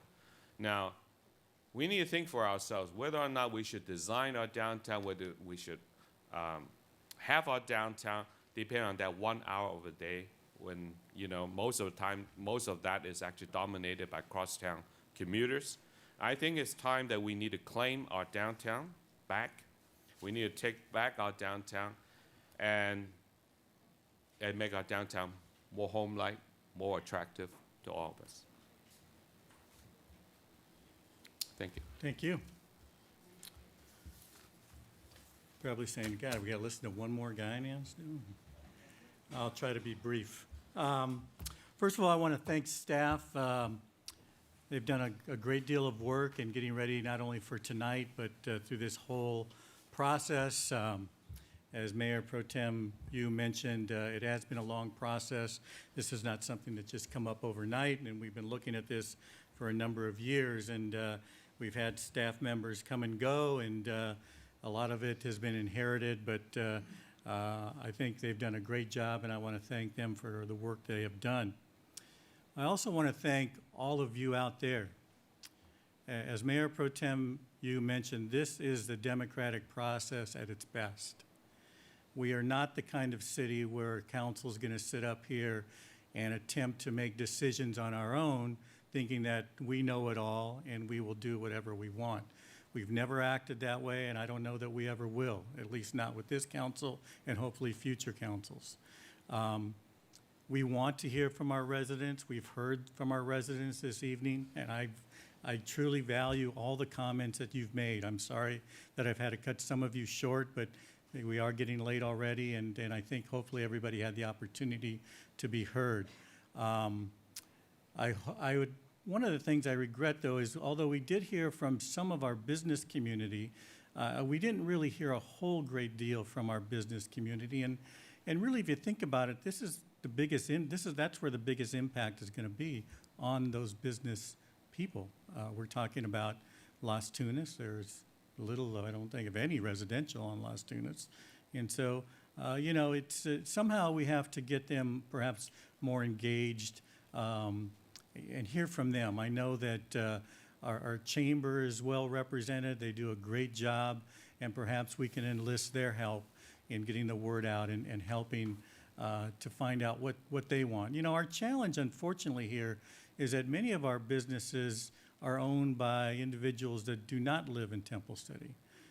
They're leased, and so as a result, many of them don't have that connection, I guess you could say, to the city as many of us do as longtime residents. But, it would be good to hear from them. We've heard a lot about this notion of complete streets, and we've been hearing about that, and certainly that's a topic that has been brought up not only in California, but throughout the nation. And we hear about, bikes and different modes of transportation. And truthfully, I think that's all a good idea. And I think most would agree that having complete streets to address the issues not only of bikers, but pedestrians, including vehicles. I mean, obviously, a vehicle in California, especially LA County, is a must. I mean, that's how we all get around. There's no question about that. But, the question is a complete street suitable here in this particular area? I think that's the bigger question, and that's not that it doesn't work and not that it's not a great idea, but how can we do it, or how can we make it work if we want to in our city? I just jotted down a note that there's been talk about the revitalization of downtown, and I don't know that we've ever really defined what that is. I don't think our downtown area stretches from Rosemead to Baldwin. At least to me, that's not the downtown area. Where is our downtown area? Is it around Temple City Boulevard? Do we want to make that the downtown area? Do we want to make that intersection the focus and then go from there? Those are things that I think about, and do we need to do entire Las Tunas? Because certainly I don't think that can certainly be said to be our downtown area if that's what our goal is. We've talked about the goals and the beautification, the revitalization, things like that. What struck me is a lot have been talked about the walkability. How do we make Temple City, at least our commercial area, maybe more walkable? My wife and I, we go for walks all the time. We generally stay in the residential areas, and I think most people do, but there are people that do walk on Las Tunas, and certainly it would be nice to call that a walkable area. I can only think that, I work in Pasadena near Old Town, and certainly I see that area, and I don't think it's a fair comparison, but to make it a more walkable area, it's kind of a catch-22. People are going to walk if there are places to go to, as Mary said. If there's no place to go to, then they're not going to walk. And so that's the challenge, I think, for all of us. And I don't know that necessarily making less lanes for vehicles is going to make it more walkable. We haven't really focused on the sidewalks. Maybe we need to look at that a little bit more. Maybe making the sidewalks a little wider. That certainly would lend itself, I think, more to a walkable area than perhaps just less traffic lanes. We've talked about reinventing our identity, and I think that's all good. And, we've heard a lot about it, and I've heard this ever since I got on council, is we all want to conserve or reinvent our small town atmosphere. We want to keep that. And truthfully, I think most of us here moved here to Temple City for that reason. We valued this so-called small town atmosphere, the good schools, all the things that come with the city of Temple City. And I don't think anybody up here, including staff, wants to in any way destroy that. But then the question becomes, what is a small town atmosphere in today's world? Okay? Is it, it's not Mayberry. Okay? It never will be, it never can be. But it's somewhere between that and, maybe downtown Los Angeles, something that fits us, something that we can use, that we can associate with. And all your comments tonight is really what goes into that whole mix. And so, you know, I'm thankful for that. There was a comment made earlier about, you know, perhaps we need to attract businesses and then work on the beautification.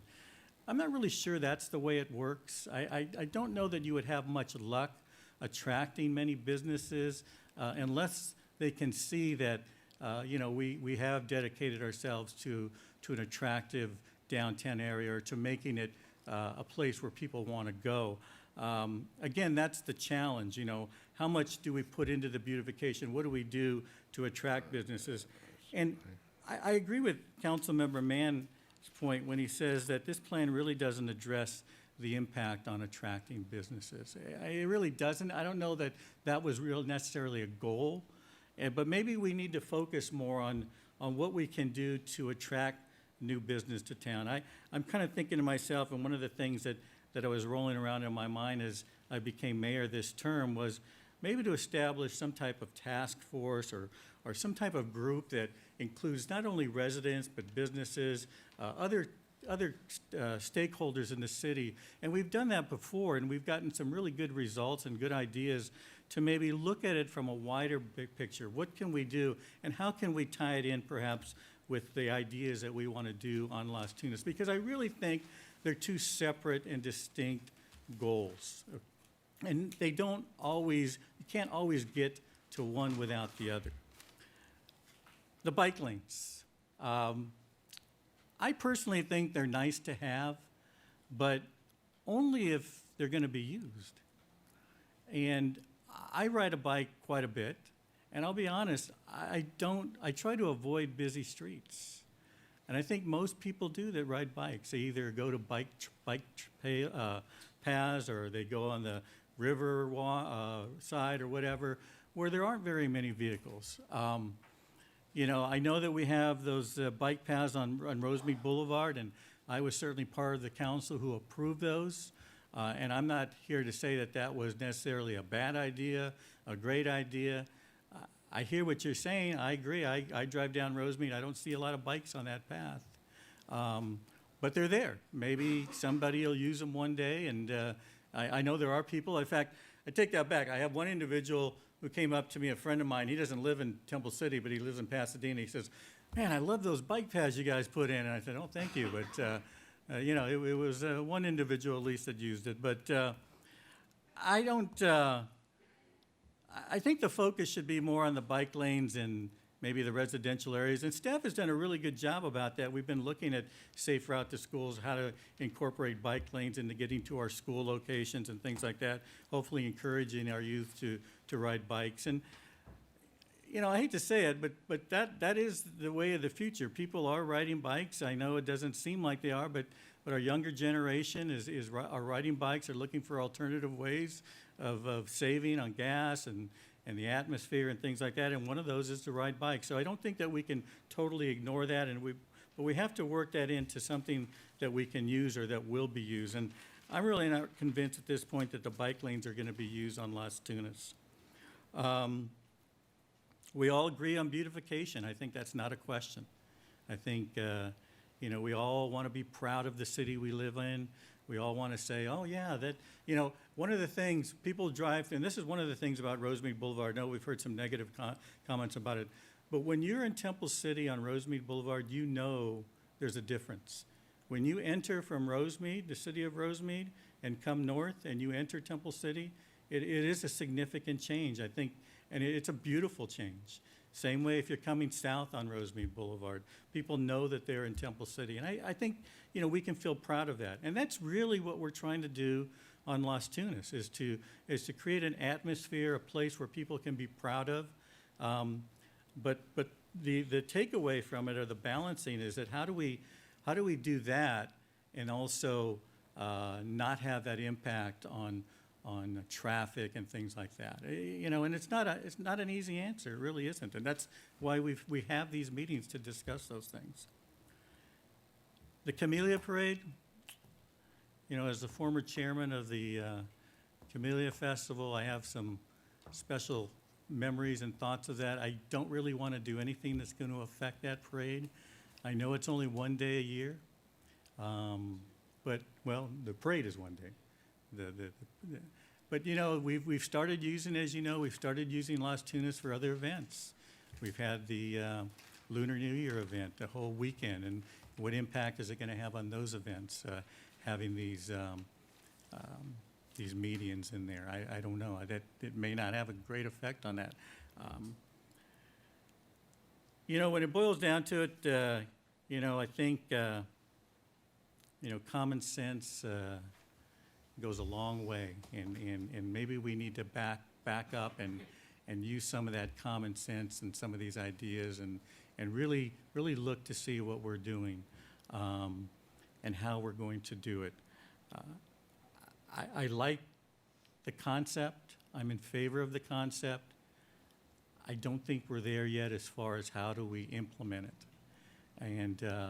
And I don't think that's to blame on any one individual, any one group. It's just a process. I would rather take longer and get it right than try to rush something through just for the sake of rushing through. And as our staff mentioned, as our council members have mentioned, this has never been something that's driven by money. And I want everybody to understand that yes, we will take advantage of monies that are out there, especially when we have an idea. And who was it? I think our former mayor, Carl Bloom, reminded us this all the time, is that there's monies out there, but you have to be ready when they're available. And that's what we're trying to do here, is have projects ready so we can take advantage. Why shouldn't we get those grants? Why should Pasadena get those grants? Or why should San Gabriel get those grants? Why not us? Okay, if it's going to help our city. There's nothing wrong with that. Somebody's going to get it. It might as well be us. But this is not a monetarily driven project by all means. Okay, we had an idea. We heard from all of you. This is probably the best attended meeting, I think, so far, isn't it? I think going back to 2012. I mean, do you remember, Vince? Yeah, I think this is the best attended meeting. Yeah. The only other one that comparable is when I was planning commission when we were the Piazza project. I think that was might beat this one a little bit. And you know, we've heard a lot of. I'm not going to say negative comments, because they're not negative, because this is your view. This is what you feel. We've come at you with an idea, and now you're here to tell us whether you like it or not, okay? And those are all points well taken.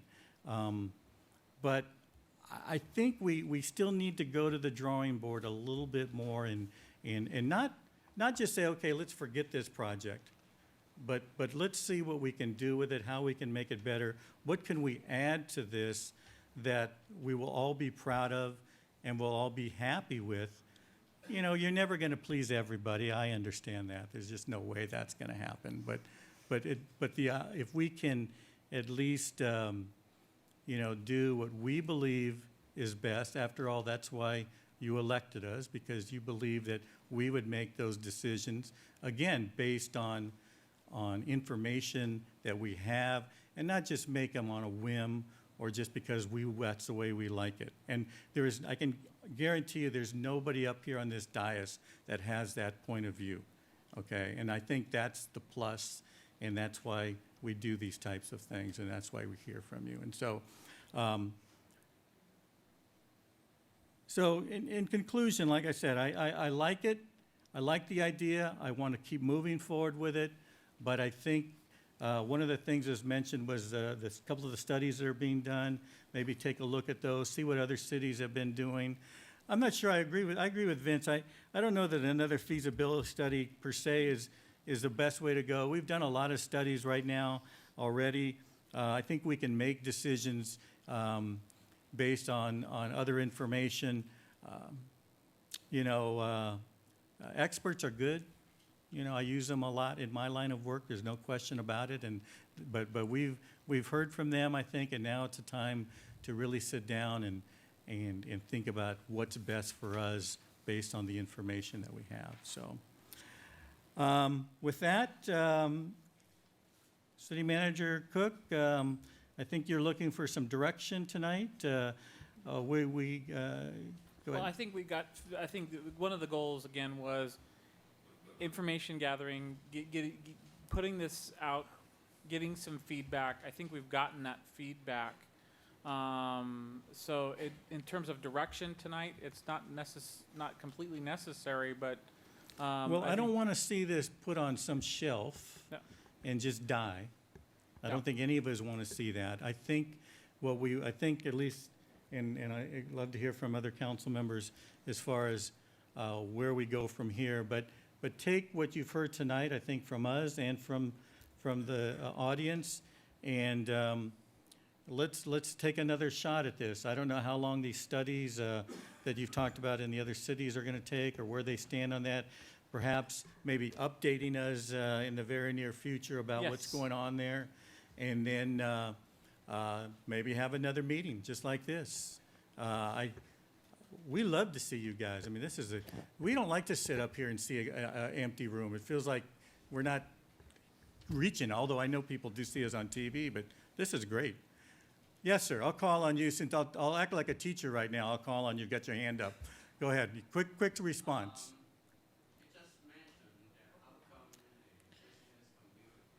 Yeah, why don't you come up here real quick, and we'll let you ask about, you bring up a good point about the business community. Go ahead.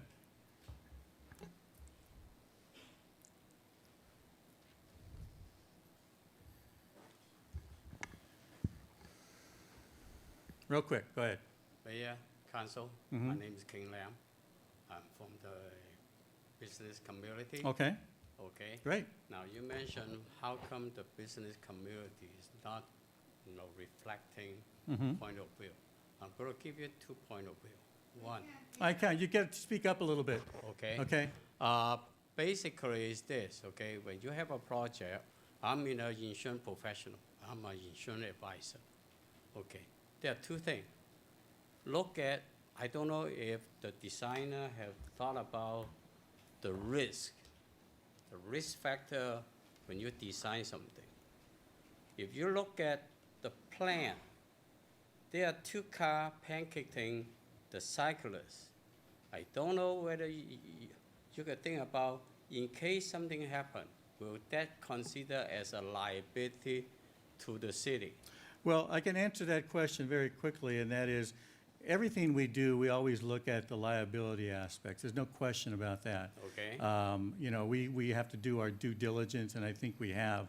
When I mentioned the business community, I only brought that up because I appreciate you being here, being a businessman, but we really need to hear a little bit more from our business community and the impact and what they feel that they would like to see. We've heard all night tonight, I would say 95% are residents, Right. okay? Okay, And we now- need you to go out maybe and tell your fellow business members, hey, they're thinking of doing this on Las Tunas. Maybe we should go to the meeting and put our 2 cents in, Okay, okay? that's correct too. But I have been here for over 20 years as a business community.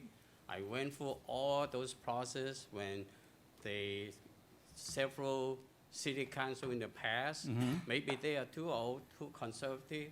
Okay, so that's the reason why when the last time when they design something, they divide the Las Tunas Drive into 3 sections: West Gate, East Gate, and then the downtown.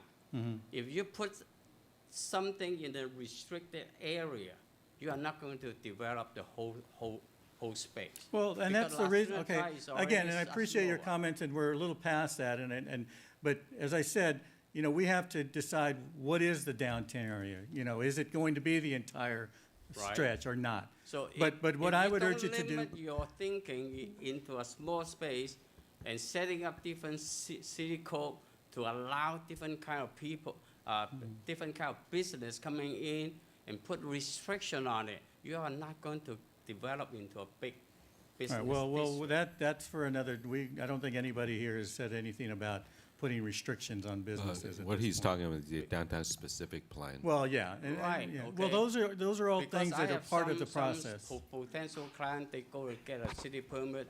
These are not allowed, that is not allowed. So All how right, can you well, build that's a those little things bit of up? a different issue than what we're discussing this evening.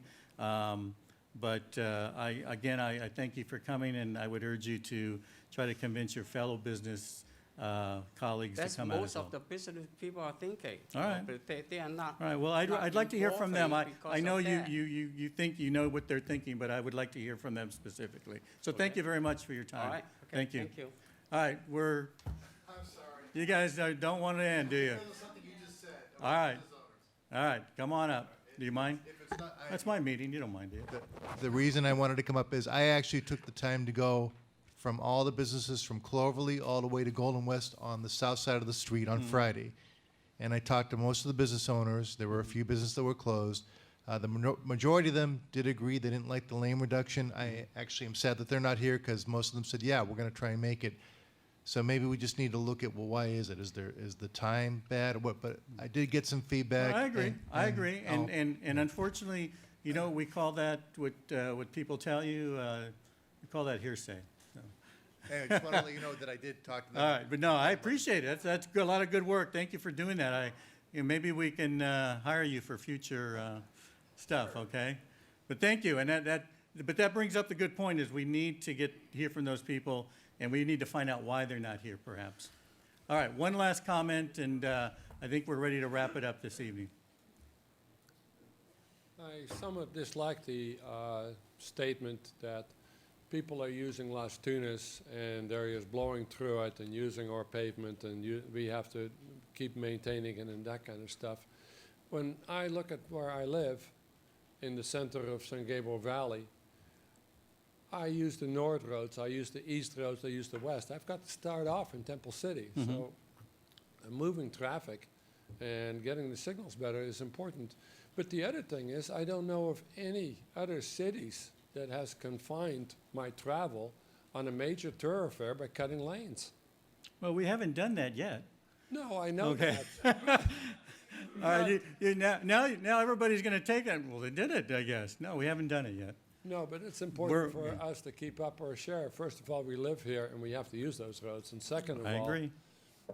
You know, all the way going on Main Street in Alhambra, you know, we got 2 lanes each way to go to stores over there if we need to, and in every other compass direction out of Temple City.